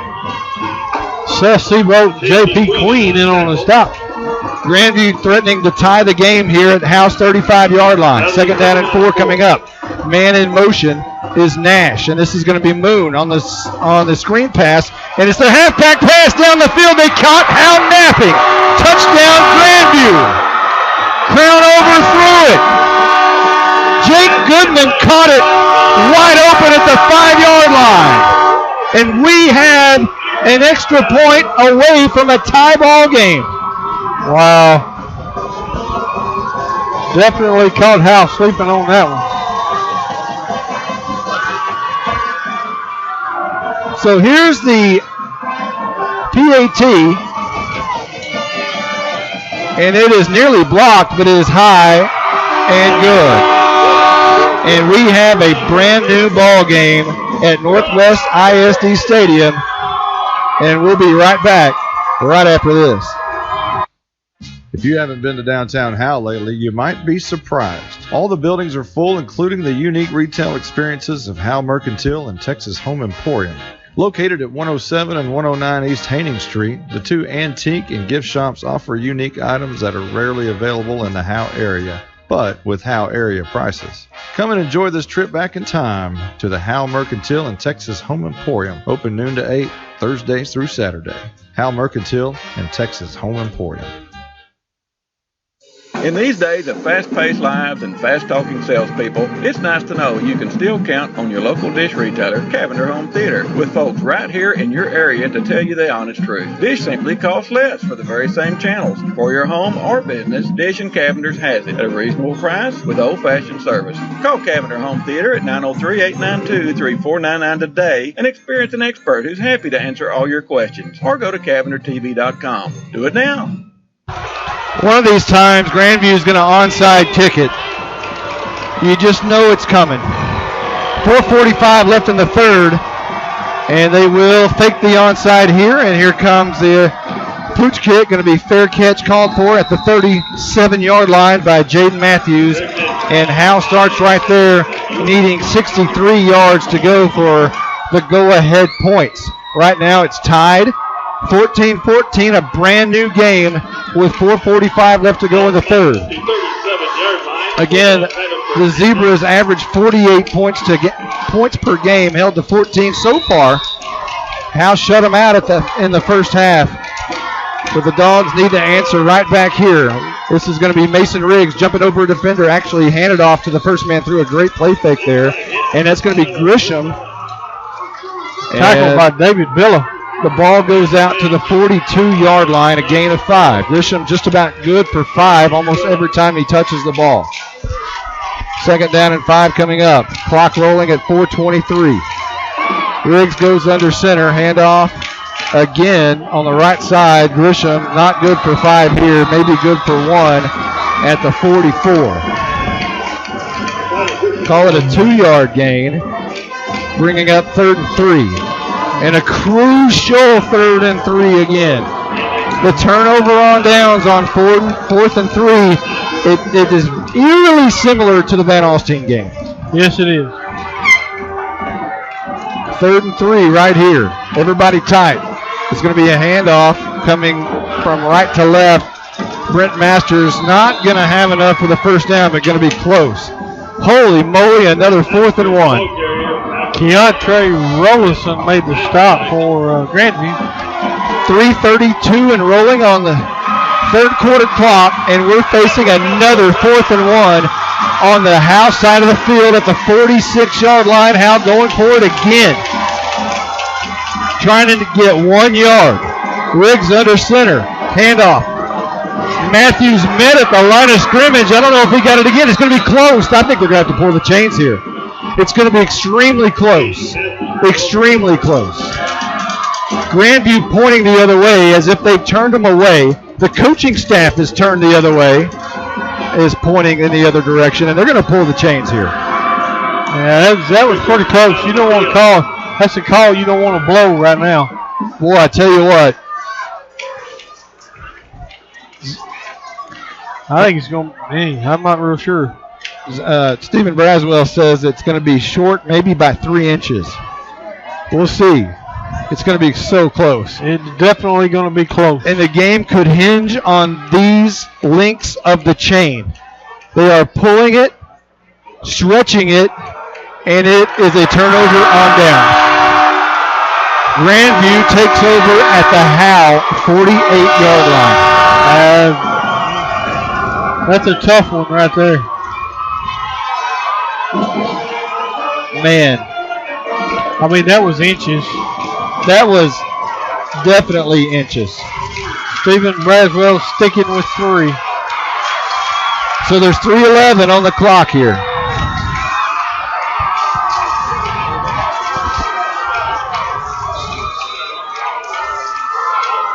Coffee's hot. The game's good. Man, we are on a roll. So here's Moon throwing the screen pass out near side. It's going to be caught by Nash, brought down after about a 2-yard gain to the 45-yard line. Brennan Ross in on the stop for the Bulldogs. Grandview has a chance to take the lead here. They're 45 yards away.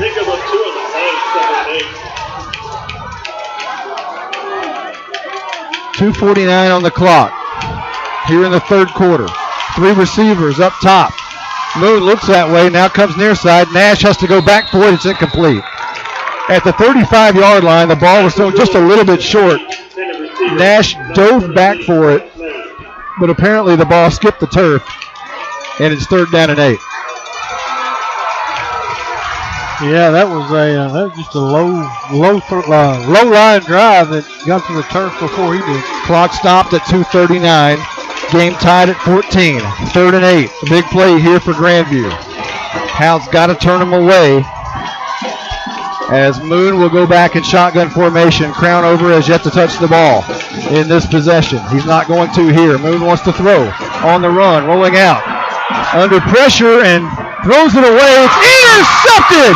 Tanner Hartsfield stepped out of bounds at the 27-yard line. Hartsfield picks it off. And that's the turnover you needed. You know, that's a good job, Tanner Hartsfield. The leader of this team, perhaps. Hartsfield steps up big. And we talked to Tanner Hartsfield a little bit before the game, and we'll get his thoughts on this.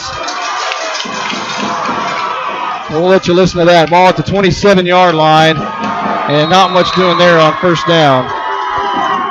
As I believe that is Riggs keeping it again around the left edge, and that'll be a loss actually back to the 25. So call it a 2-yard loss, right? A 3-yard loss as the Bulldogs started at the 28. There's 2:09 on the clock. A tremendous turnover, an interception there by Tanner Hartsfield, the linebacker. Landry Ellington brings the play in. It's 2nd down and 13. And Brent Masters came off the field due to a helmet loss. And here's Riggs under center. Man in motion is Cooper Akins, and this is going to be Grisham coming near side. Lowers his shoulders, runs behind the shoulder pads, and gains enough up to the 31-yard line, about 6 yards. David Villa in on the stop. 3rd down and 7 coming up. And now Howe's at their own 32. So you think, if you don't make it here, it is punt time. There's nowhere close to midfield. Brent Masters is back in the game. But we shall see. Masters gets the carry all the way from one side to the other, trying to find the corner. He's trapped behind the line of scrimmage, and he's going to be brought down for a loss. A great job by the Zebras, but there's a flag down right about the 26-yard line. Keontae Rollison and Damian Dominguez in on the stop for the Zebras. Well, the punt team is coming on. Looks like it may have been a hold. And that's going to push Howe back quite a bit here. The flag is resting at the 27-yard line. If that's the spot, it's going to be declined actually. It'll be 4th down. So Grandview says, no, I don't want Howe to have another third down. I would rather have fourth down and let them punt. That's what's going to happen here. So the ball spotted at the 20, actually the 30-yard line, a yard loss for Masters, and a punt by Matthews. Need a good one here. Lots of time, no pressure. Pretty good punt. It's going to go out of bounds at about the 45-yard line. We'll see where they spot it. Right now, one official has the 48, now the 50. They'll spot it right at midfield. And Grandview will start there with exactly 1 minute left in the third. And we are tied 14-14 in a barn burner. And it just got real hot in here again. Yeah, it did.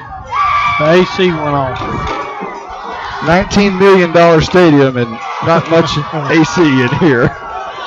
1st and 10 left to right for Grandview. And all white look except the black pants. Here's the handoff, Crown over. And Moon keeps it. He pulls it, and he's going to gain a yard to the 49-yard line. JP Queen made a stop. Again, Crown over and Moon, they run the ball for about 3 yards together with the ball in Crown over's stomach. And he's either going to hand it or pull it.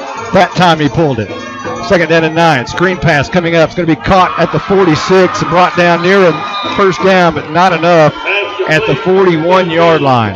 Seth Seabolt and Tanner Hartsfield in on the stop. Good enough for 8 yards, but still need 1. 3rd and 1 right here. Moon in the gun. Handoff Crown over left tackle.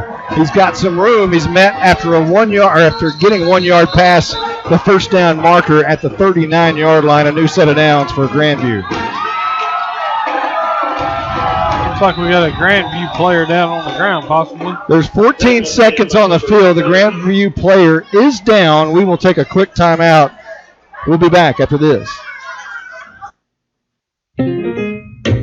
Think back to the best fried pies you've ever had. It won't compare to Sweetie Pies in Van Alstyne. Sweetie Pies has handmade apricot, apple, peach, buttermilk, chocolate, coconut, and lemon fried pies that melt in your mouth. Located at 120 South Main Street in Van Alstyne on the east side of downtown. Give them a call at 972-821-1508. You must try Sweetie Pie's signature fried pie, Sawdust. I'm not even kidding. The Howe Athletic Booster Club invites you to become a supporter of the Howe Bulldogs. And the type of kids we have, they're just hard workers and do anything you ask. And memberships are $25 and will be available at all home games. All proceeds benefit high school and middle school athletic programs. Please join the Howe Athletic Booster Club in our efforts to support our hometown kids. When people come here, you know, it's something they can be proud of. Well, the injured player was Tristan Peabody, and he has to check out of the game. He's helped off the field. He's not putting any pressure at all on that right leg, as he will right now be at the numbers on the far side. Again, Howe, the home team tonight. On the near side, Howe fans over here by us, right below us. And the Grandview Zebras fans are on the other side over by Texas Motor Speedway. Yeah, them Bulldog fans are way down there. 14 seconds until the fourth quarter. It's a 1st and 10 for Grandview. Moving left to right. Shotgun for Moon.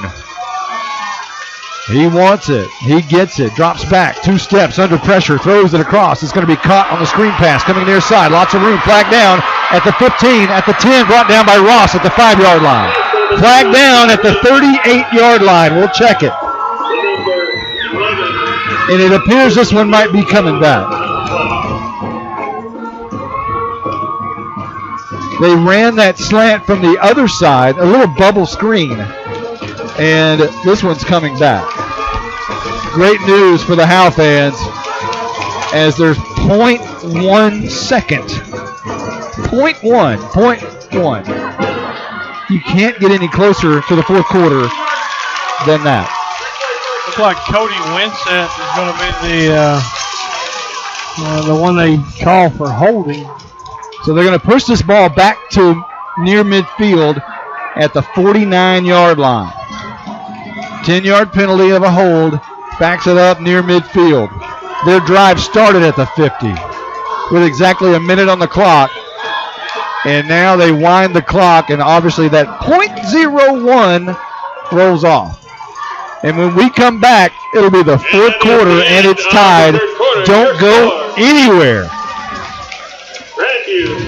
A word from Douglas Propane. Working at Douglas, you are a member of the family. You do get to see Brad and Diane and the members of the family.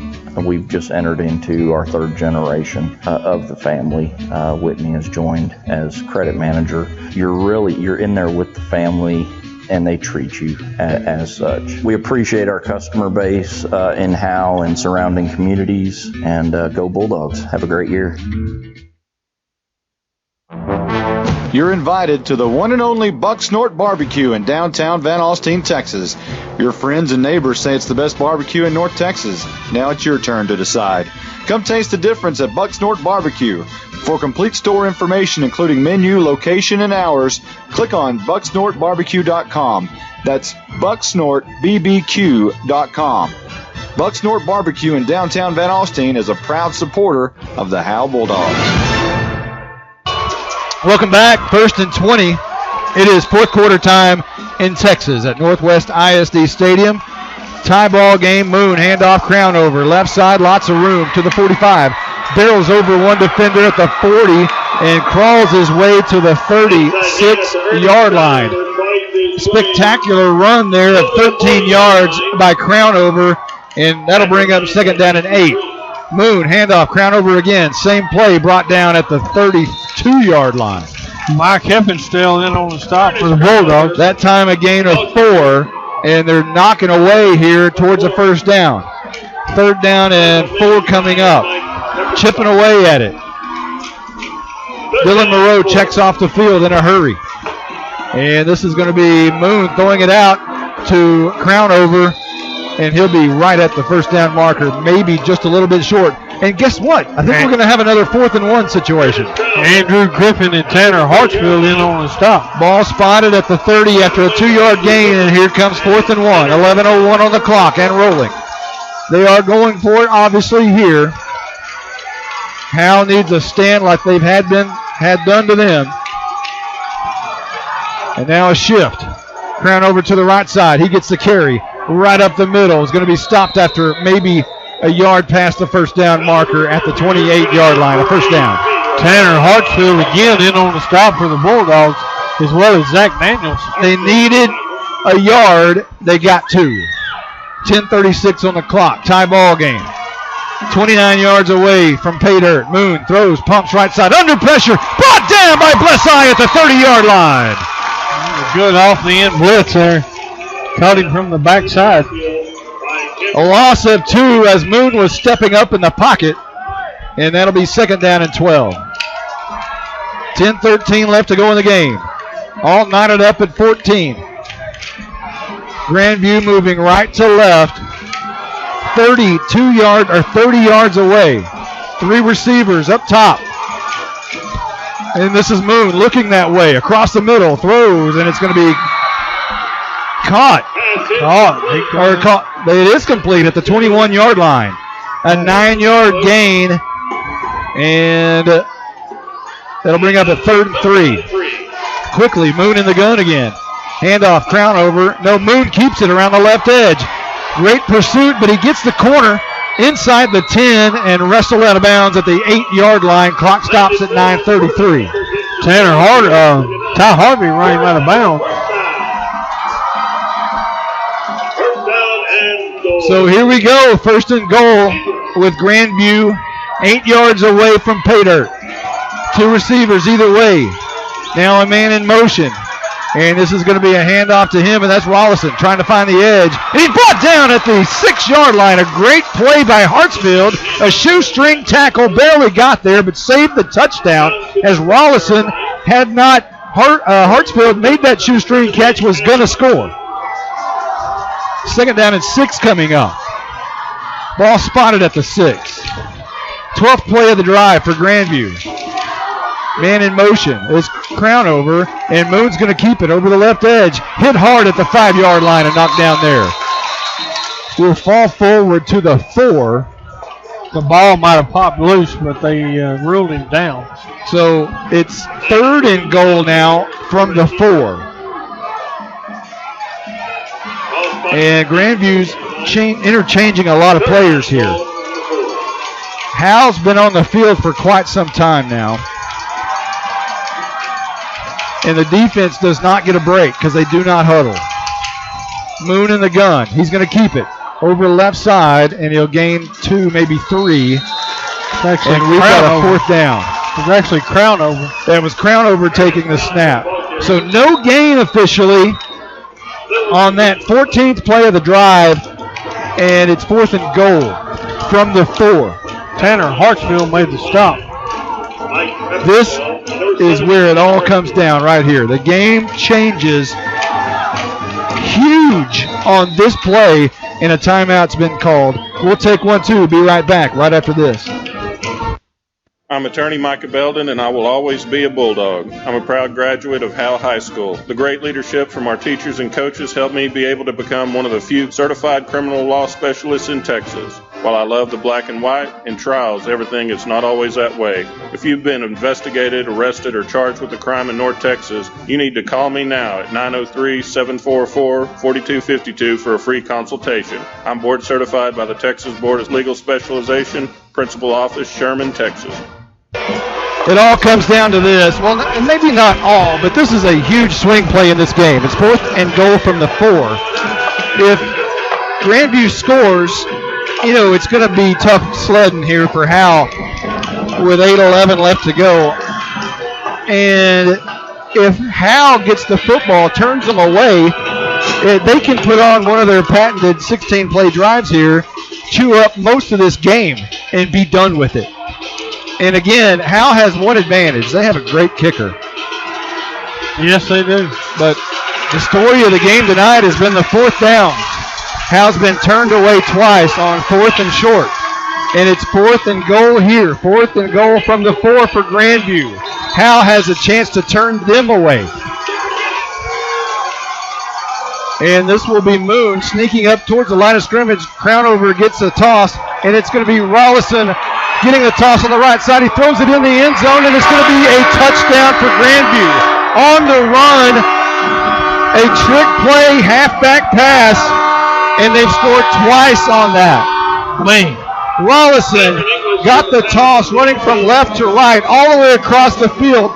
Looked like he was in trouble, and at the last minute just flicked it out in the end zone for the touchdown. Wow.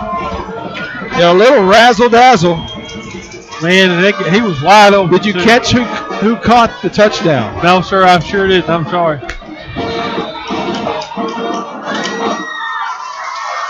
So here's the extra point, and it is blocked. Hartsfield blocks it. It's picked up. And going down at the 30-yard line is Brennan Ross. And I thought for a moment he was going to the house. Flag. There's a flag down. At the moment, it's 20-14. But we will check the flag, and I have a feeling they're going to get another attempt at this. In the meantime, it was a 14-play drive for Grandview that went 50 yards.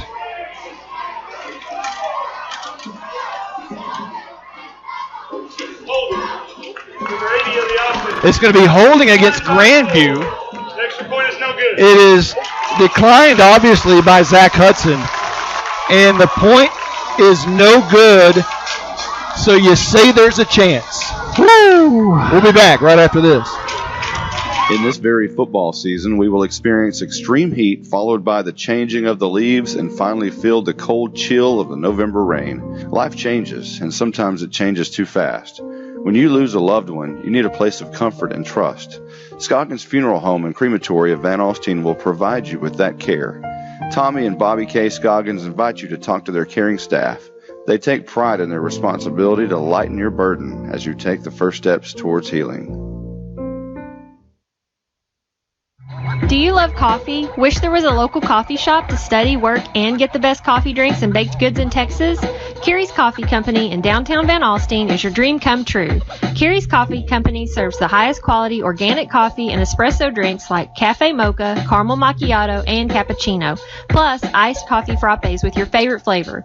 Visit Carrie's Coffee Company in downtown Van Alstyne next to the post office, Monday through Friday, 6 a.m. to noon, and Saturday, 7 a.m. to noon. Well, Grandview just went ahead 20-14 after a 14-play, 50-yard drive. And here's another pooch kick. And this one's going to be fair catch. No, Matthews did not call for the fair catch. And there he goes to the 40. Up close to midfield at the 47. And Howe's going to have great field position to start this drive with 8:03 or 7:56 rather on the clock. So it was a 14-play, 50-yard drive, and Grandview took 4 minutes and 57 seconds off the clock. Very Howe-like. A little taste of Howe's own medicine there as the Bulldogs need to go 40 or 52 yards rather, as they'll spot the ball at the 48. 7:56 on the clock. Riggs under center, and he's going to keep it around the left. No, he doesn't. He hands it off first man through to Grisham. And Grisham will gain 2 yards to midfield. Boy, Riggs does one thing really well. He does a lot of things really well. But one thing he does extremely well is play fake. He really sells the fakes extremely well. 2nd down and 8 coming up. 7:30 on the clock. Harvey breaks the huddle. Here comes Riggs and company. And this is going to be Grisham on the near side. Splits the defenders close to a first down at the 42-yard line. 8-yard run for Grisham, and that'll move the sticks. 7:16 and rolling when they start the clock after they move the sticks here. Cameron English and Jake Bowen made the stop for Grandview. Landry Elbington bringing in the play. Boy, grab your socks and pull. We've got a great game here. Riggs is going to hand off again to Grisham. This time, nothing doing. Brought down for a loss on the play. Loss of 1.5. We'll take it back to about the 43.5. Devontae Crownover made the stop for the Zebras. We'll update the score for you. Sorry, I haven't done that yet. 20-14. Grandview in the lead here in the fourth quarter. 6:33 on the clock and rolling now. It's 2nd down and 12 for Howe. Harvey will split out just a little bit further than normal. Riggs goes under center, and he's going to hand off to Masters coming up near side. Breaks out. Look out to the 35, 30, 25. Cuts it inside to the 15, down to the 14-yard line. Masters split it on the left edge. The only thing Howe doesn't want to do is score too quick and give Grandview the opportunity, in my opinion. 29-yard run for Brent Masters, and here comes Howe quickly.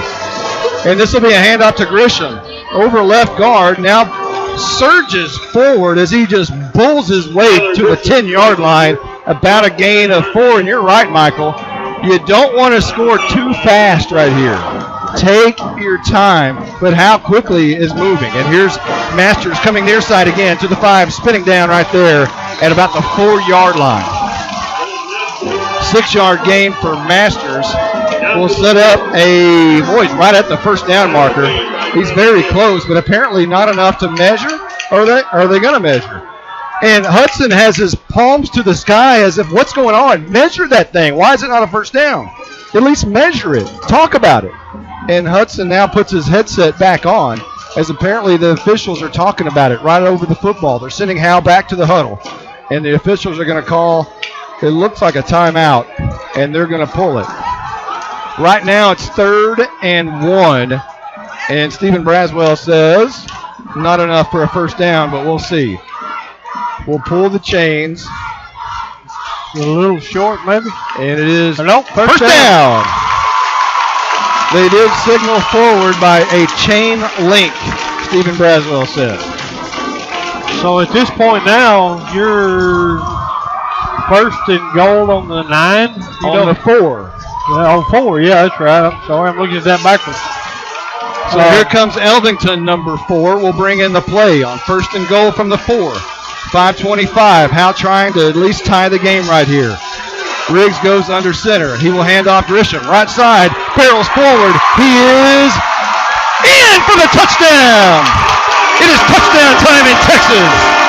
And Howe has tied the game with 5:16 left to go. You keep going to that well in Grisham. That well is pretty deep. 8-play drive for Howe. The big one was Masters, and here's Honeker's kick. It's up and off the scoreboard and good. Howe has a 1-point lead with 5:16 left to go in this football game at Northwest ISD Stadium. We'll be back after this timeout. Abby's Restaurant is family owned and run. They have the cure for all your home cooking cravings. Chicken fried steak, loaded baked potato, bacon patty melt, grilled chicken salad, cheese fries, jalapeno stuffed peppers, and more. Don't forget to save room for that cheesecake and cobbler with ice cream. We know you're going to love the food and the service. Abby's Restaurant in downtown Howe. Give them a call, 903-487-8860. Abby's Restaurant.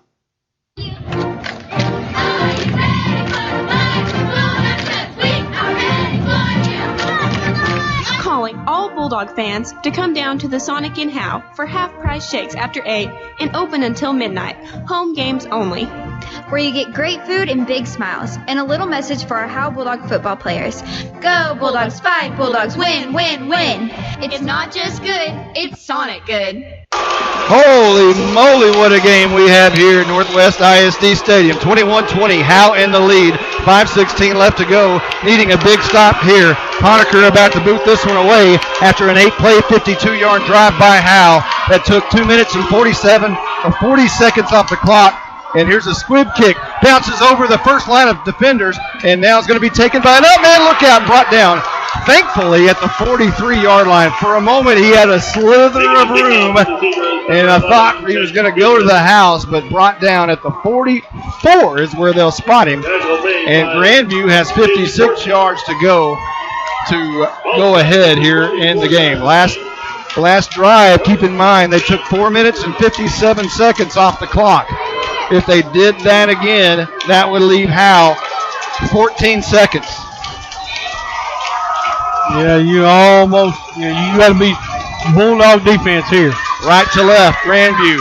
Short of the midfield. Here's handoff, Crownover. Breaks through several defenders up for about a 10-yard gain to the 46-yard line in Howe territory.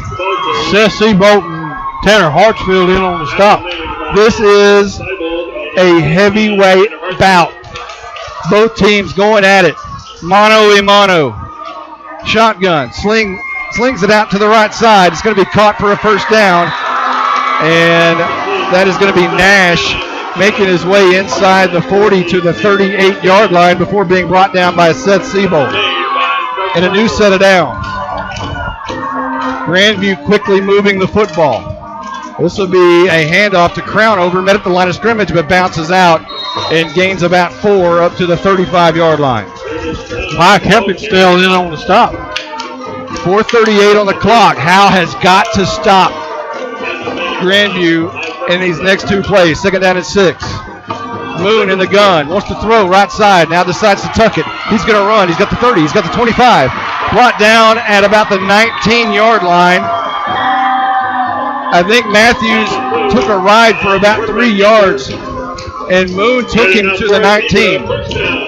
First down after a big run there of 16 yards for Moon on the scramble.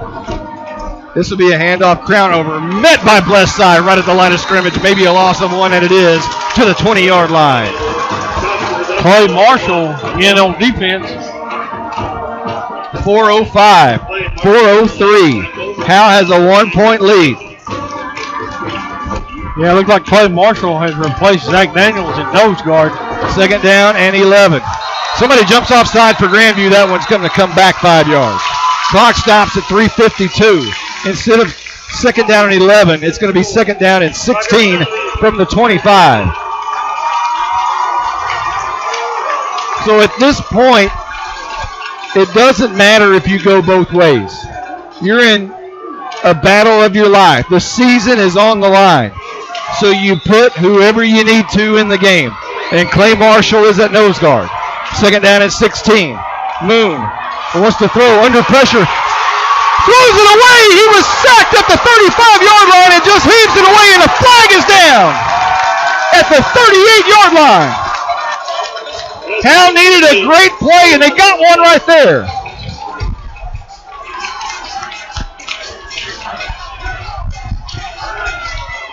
So it appears to be intentional grounding, which will put Grandview way backwards, and it is. So now you have to look out for the big play. Grandview has nothing to lose here. You've got to wake up and be careful of every situation, including the halfback pass and especially the slant across the middle. So they're going to spot the ball. Right now, it's at the 37-yard line. I'm going to pull all my hair out. That's not going to take very long. Hey. Moon in the gun. 3 receivers near sides. Drops back 3 steps. Looks across right side. Throws it deep down for the home run ball. And it's going to be caught at the 3-yard line and in for the touchdown. He just threw it down the right side. Threw it right over Brennan Ross for the score. That's the play that you were talking about. You got to watch the big ones. He caught it at the 3 and fell forward into the end zone. 37-yard touchdown. Wow. And was that Nash? Yeah. But again, Grandview scored quick. They left 3:31 on the clock. A timeout has been called before the extra point. We'll take one. We'll be back right after this. If you haven't been to downtown Howe lately, you might be surprised. All the buildings are full, including the unique retail experiences of Howe Mercantile and Texas Home Emporium. Located at 107 and 109 East Haining Street, the 2 antique and gift shops offer unique items that are rarely available in the Howe area, but with Howe area prices. Come and enjoy this trip back in time to the Howe Mercantile and Texas Home Emporium, open noon to 8, Thursdays through Saturday. Howe Mercantile and Texas Home Emporium. Welcome back, as right now it's 26-21. But you know they're going to go for 2. Grandview will go for 2 here. They're lining up in a swinging gate. 3:31 on the clock, but Grandview needs 2 points. Some trickery here.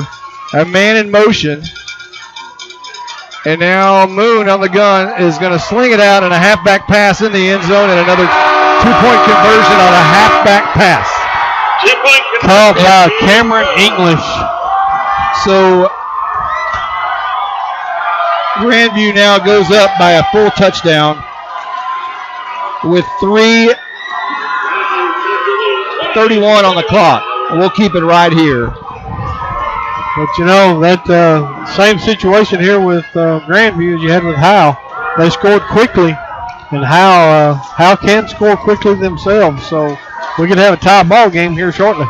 Well, you talk about halfback passes. Last week, Howe threw one of their own. Right. And Grandview has done that tonight. They've time done it and time. Three times. Three times. They just, this is playoff football. You got to be ready for anything.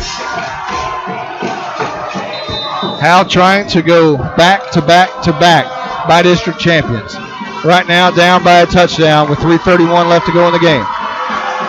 Grandview prepared to kick this one away, and they fake the onside, and it's going to be a pooch kick to Matthews, who makes the catch at the 38. He fumbled the football. He did not call for the fair catch, and they came like a rocket. And apparently Howe retains the football at the 38-yard line. It looked like Cade Courtney come up with the ball. So 3:27 on the clock. Money, you got to breathe over there now.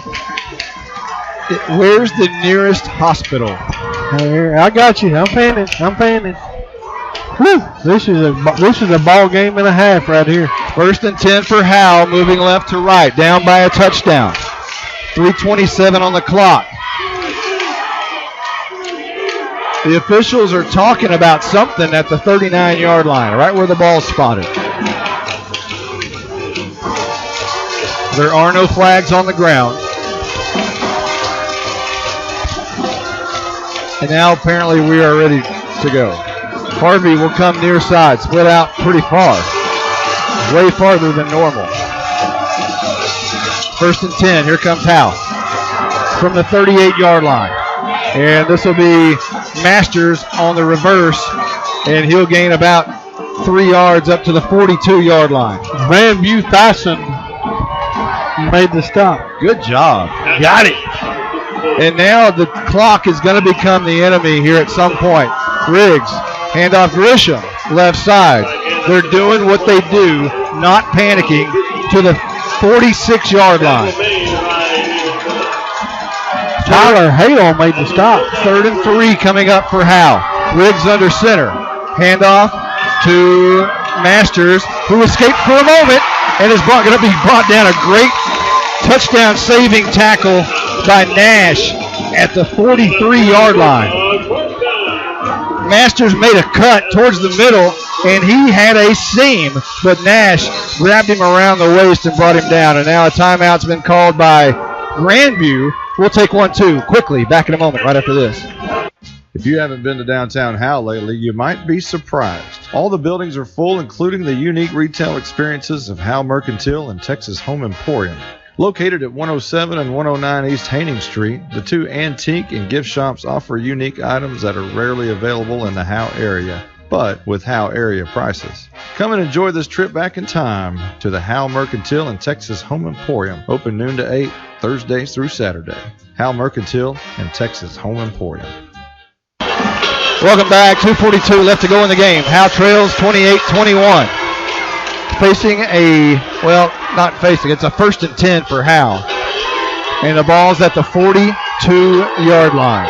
Needing 42 yards to tie the game. 42. Where have I heard that number before? I don't know. Some crippled guy used to wear that, I think. Yeah. My daughter wears that number. Boy, she makes it look good.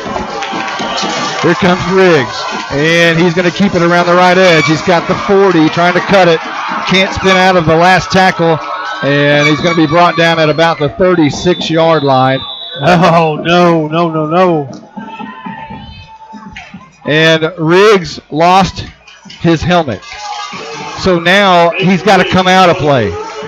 So now Grisham's got to go in at quarterback. And it's 2nd down and 4, 2:27, and the clock is rolling, and now Howe will call a timeout. And we'll take one quickly. We'll be back after this. What is Cavender Home Theater? Do we only do those big fancy media rooms? Heck no. We started in 1978 installing TV antennas. Guess what? We still do and get over 40 Dallas channels that way for our customer. Along the way, we had requests to install speakers, mount TVs, or install dish, so now we do it all. From hooking up a TV with a soundbar to whole house audio with all the bells and whistles. Visit CavenderHT.com to see all we have to offer or call 903-892-3499. Well, Howe called a timeout because Mason Riggs lost his helmet. He'd have to sit out of play. But I believe the rule is if you take a timeout, he can come back in. But we will see. If not, Tyler Grisham will be the quarterback, and Dylan Moreau will go in for Tyler Grisham at the fullback position, or running back position. Ball's at the 36-yard line, rather. And there's 2:27 on the clock. Riggs is in. Riggs is coming in, so that's the rule. 2nd down and 4.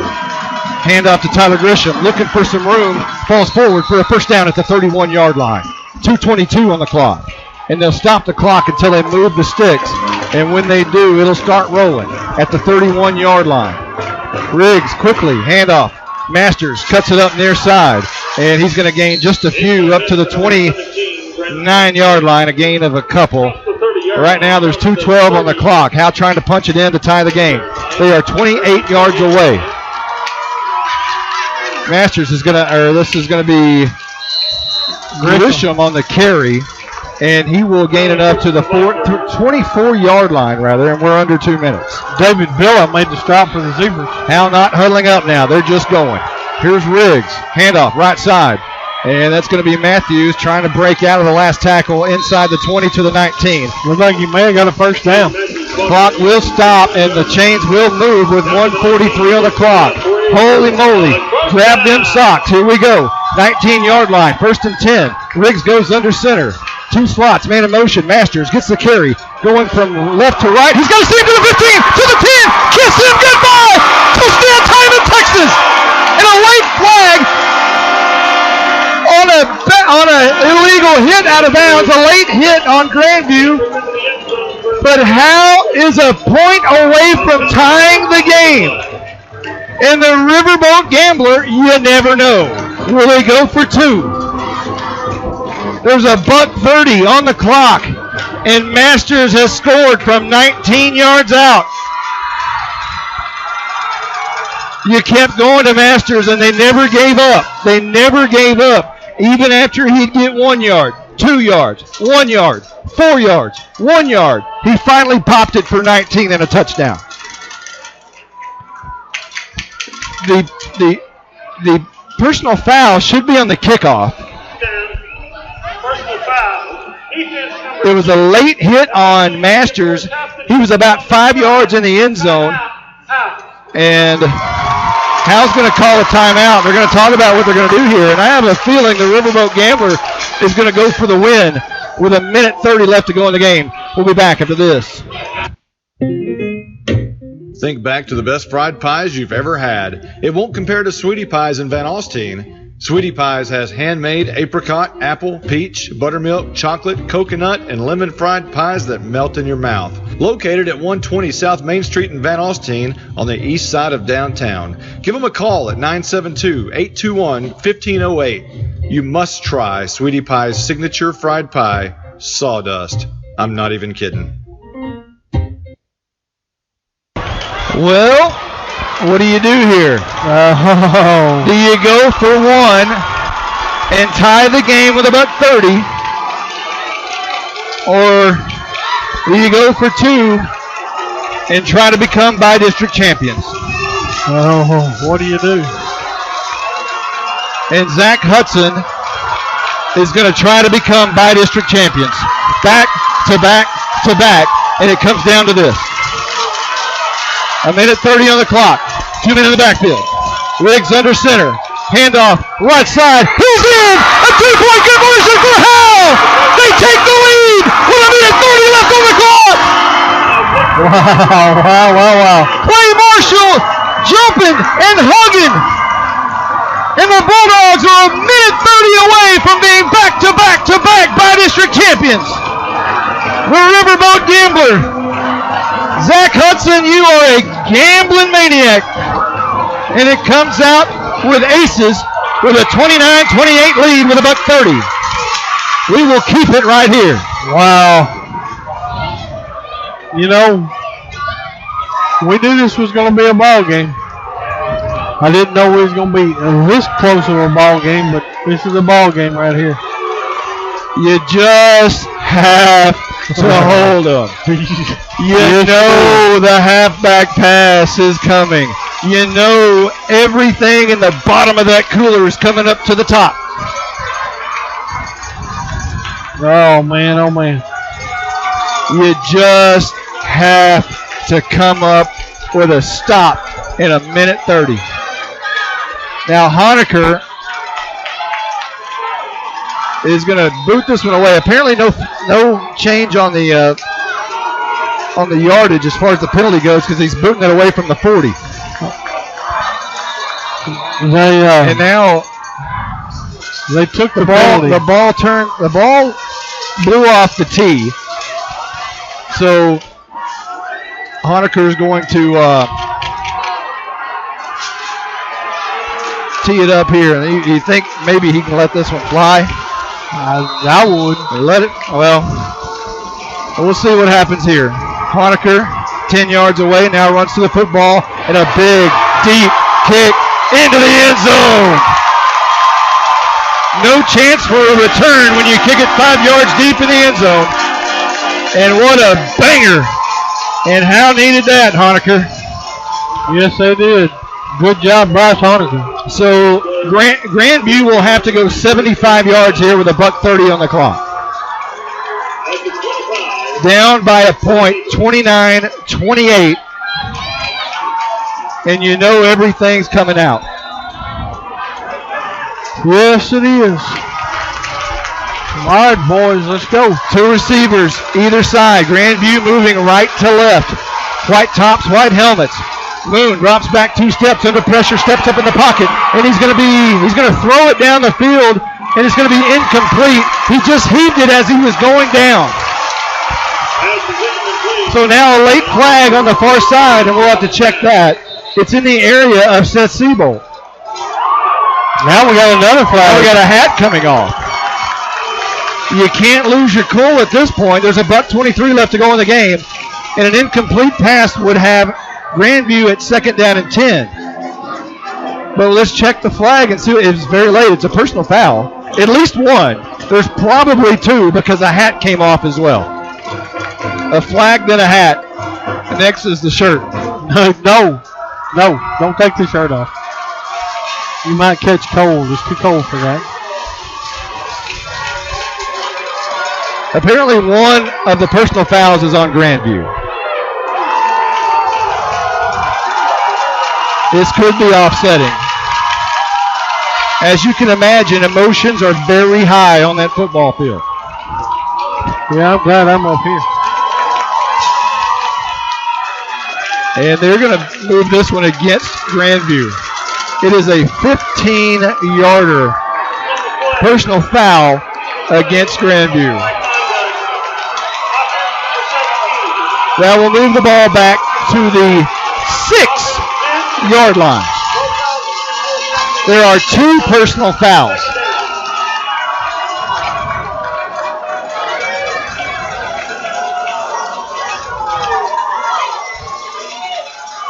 So now the ball moves back to the 6. Shotgun for Moon. And he wants to fix the throw. Now he's going to run up the middle. Lots of room to run to the 10. And is going to be slung down backwards. He made forward progress to about the 11, but Grisham was there to push him back. That's awesome. So the seniors getting it done, and what was to become their final moments, they said no. Under a minute now. Swing pass, screen pass, coming near side. Rollison makes the catch, caught at the 15, and is going to be finally slung down at about the 17-yard line. Clock still rolling. Under a minute. Right now, 43 seconds. Grandview trying to hurry. You know everything's coming out. You got to be careful. You've seen it before. Shotgun. No timeouts left. Moon drops back 2 steps, looks near side, now looks across to the right side. It's going to be caught and dropped. No, first down. Clock rolling at 24 seconds. On 4th down, the Howe Bulldogs have turned it over. The Howe Bulldogs will win as that was 4th down, 2 yards short of the first. No way to stop it. And Howe will drop back and take a knee in the victory formation with a 1-point come from behind. Unbelievable spectacular by district win. You thought last year was good, and last year was good. Well, this year's going to be even better. So now apparently there is some sort of a timeout. Somebody had a timeout. Oh, Howe had a timeout. Okay. Howe had 2 timeouts left. Grandview had 0. So, really, unless something crazy happens, you just got to take a knee. Just take a knee. Just take a knee. Take a knee. Got to get a good snap and take a knee. Woo! Who wants to turn on the victory light? Let's wait. Let's wait on this thing. We aren't turning that thing on until that clock hits 0. There's no question.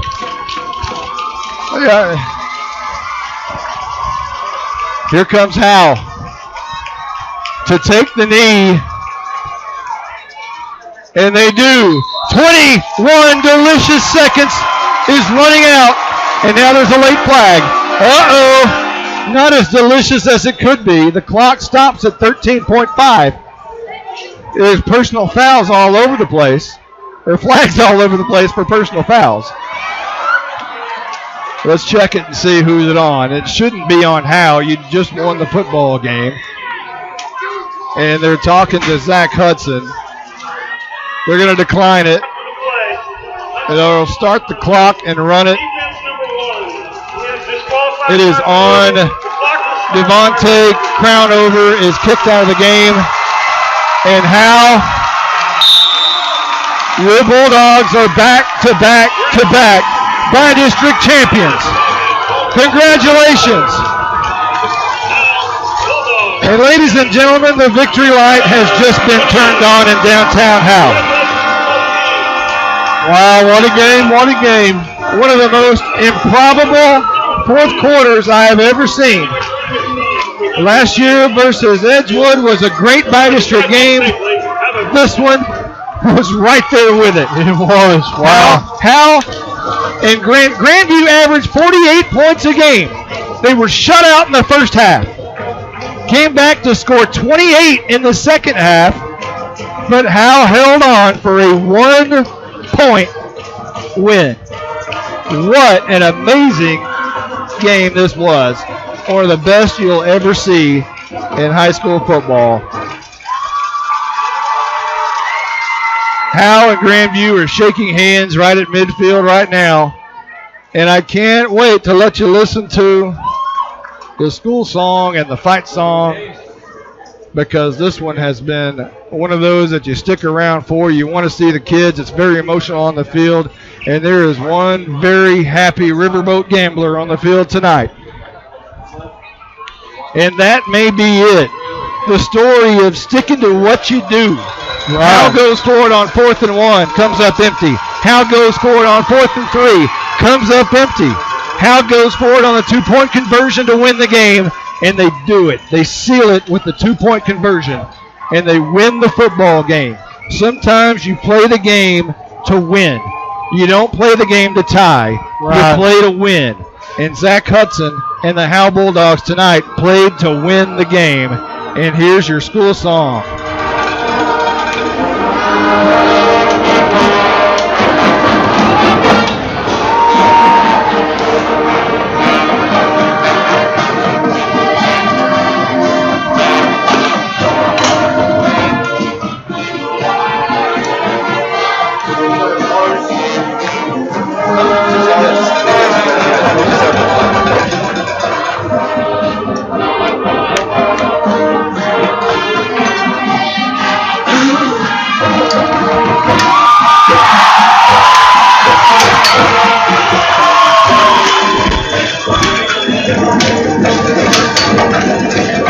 Oh, what a night it is in Justin, Texas. One for the ages.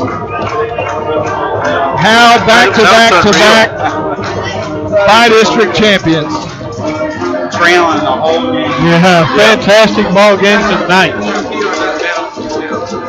Well, we'll recap this one really quickly. As Howe took the ball to begin the game, something they don't want to do. Normally, Howe wins the coin toss and defers, or they play a team who wants the football first. But this time, Grandview won the toss and they wanted the football. Different than Howe has started in several weeks.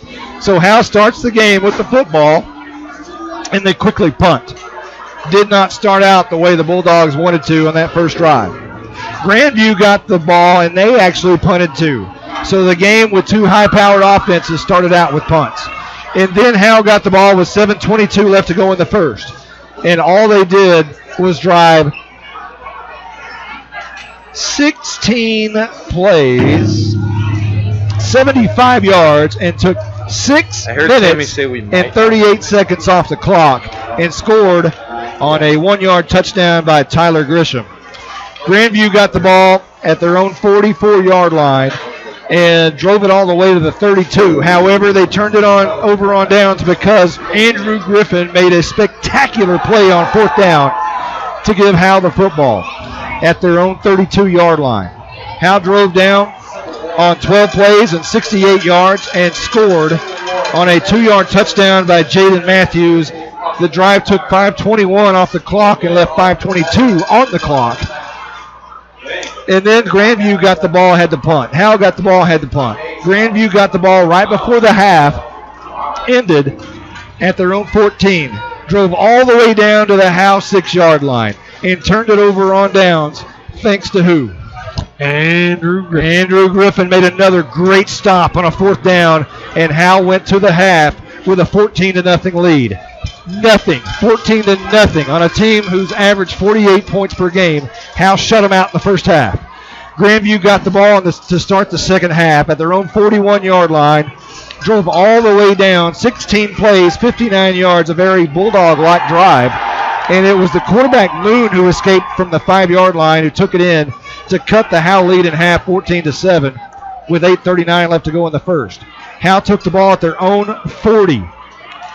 Or own 30, rather. And Howe drove down basically to the 50-yard line and faced a 4th down and 3 situation. Howe and the Riverboat Gambler went for it on 4th and 3. They've come up with aces all year, but Grisham came up short. Grandview countered. They took the ball back at the 48 and went 5 plays, 52 yards, and tied the game on a crown over to Goodman halfback pass of 35 yards as the Howe Bulldogs raised the Bi-District Trophy. 4:45 was left on the clock at that point, and Howe took the ball and had to turn over on downs with another 4th and 1 situation from Howe's own 46. 4th and 1. And Hudson elects to go for it again. Comes up short, just 3 inches short, says our spotter, Stephen Braswell.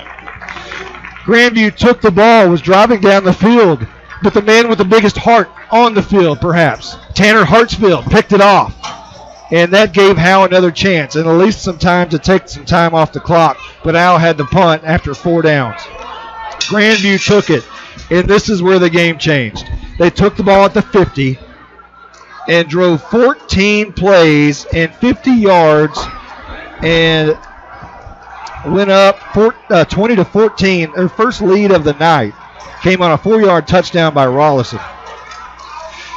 That left 8:03 on the clock. Howe took it at their own 48-yard line, and they drove the distance. 8 plays, 52 yards, and Tyler Grisham plugged it in from the 4-yard line. Howe regained the lead, 21-20. With 5:16 left to go on the clock. And then Grandview struck right back. A 37-yard touchdown pass from Moon to Nash. That was a 7-play, 50-yard drive. And Grandview gained the lead again. Back and forth, 28-21 Grandview with 3:31 left on the clock. That left a little bit of a hope. So you say there's a chance. Howe took the ball at the 38 with 3:27 on the clock and drove 10 plays, make it 9 plays, 62 yards, and Masters went 19 yards on the end around, and the biggest play of the night was the 2-point conversion. So I believe what happened there was a personal foul. They took the penalty as half the distance to the goal. Yes. On the extra point. Yes. They ran Grisham on the 2-point conversion and actually took the lead. Played to win, didn't play to tie, and went up 29-28 after the 2-point conversion. It left $1:30 on the clock. Grandview took it and ran out of time, ran out of downs. A great job by the Howe Black Plague defense to step it up a wonderful performance. You know, what can you say? I'm just about out. I don't have much of a voice left. You know, that was... Where's the hospital? well, I hope we don't have to go, but if you do, I'll take you. That was one of the best ball games I think I've seen all year long. Well, there's no doubt it's been the best game I've seen all year. It's one of the best games I've seen ever. I mean, that you know, I've been doing this for 23 years. I've seen a lot of football games, but some just stand out to you. This one stands out. Last year's by-district championship with Edgewood stands out. Yes. Some games just don't leave you, and this is one of those games that will never leave. You just had to be here, and and if you're listening at home, we love you listening at home. Yes, we do. We love you tuning in to us if you can't make it to the game. But good heavens, come see these kids and support these kids because they need it, and they are well-deserved of your support, and I hope you will follow them to every game from here to the final game, 5 weeks from now? 5 weeks from now. But you know what? Thank you for letting me be a part of it. I love this, man. I appreciate the opportunity to sit up here in the lap of luxury or stand outside in the cool breeze. It's fantastic. These last 3 years have been wonderful, and I appreciate it very much. Well, it's been fun, and I've enjoyed. I'm ready for next week. Yeah, we don't have information on next week, although it appears Jefferson will be the opponent, but we don't have information on time. Last week we got it wrong. We told you Ron Post Stadium on Thursday. That was completely wrong because Whitesboro came back to beat Pottsboro, so I don't want to give you any false information. But we will play next Friday. Or Thursday. The Bulldogs will play next week. And we will have all the information in Monday's edition of the Howe Enterprise, and possibly even before that on the Howe Enterprise Facebook page. So stay with us. We'll get you that information because we will be there to broadcast that game. Michael, it's been a great night. It's been fun. Stephen Braswell, it's been fun. You guys are superb and spectacular at what you do, and I appreciate it so much.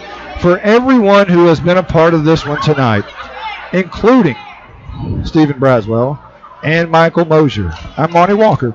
So long, everybody. This has been a Grayson Publishing presentation. Howe Bulldogs football has been brought to you by Cavender Home Theater, Sweetie Pies by Karen, Howe Mercantile, Sonic of Howe, Scoggins Funeral Home, Kiri's Coffee Company, Douglas Propane, Buck Snort Barbecue, Abby's Restaurant, Attorney Micah Belden, and the Howe Athletic Booster Club.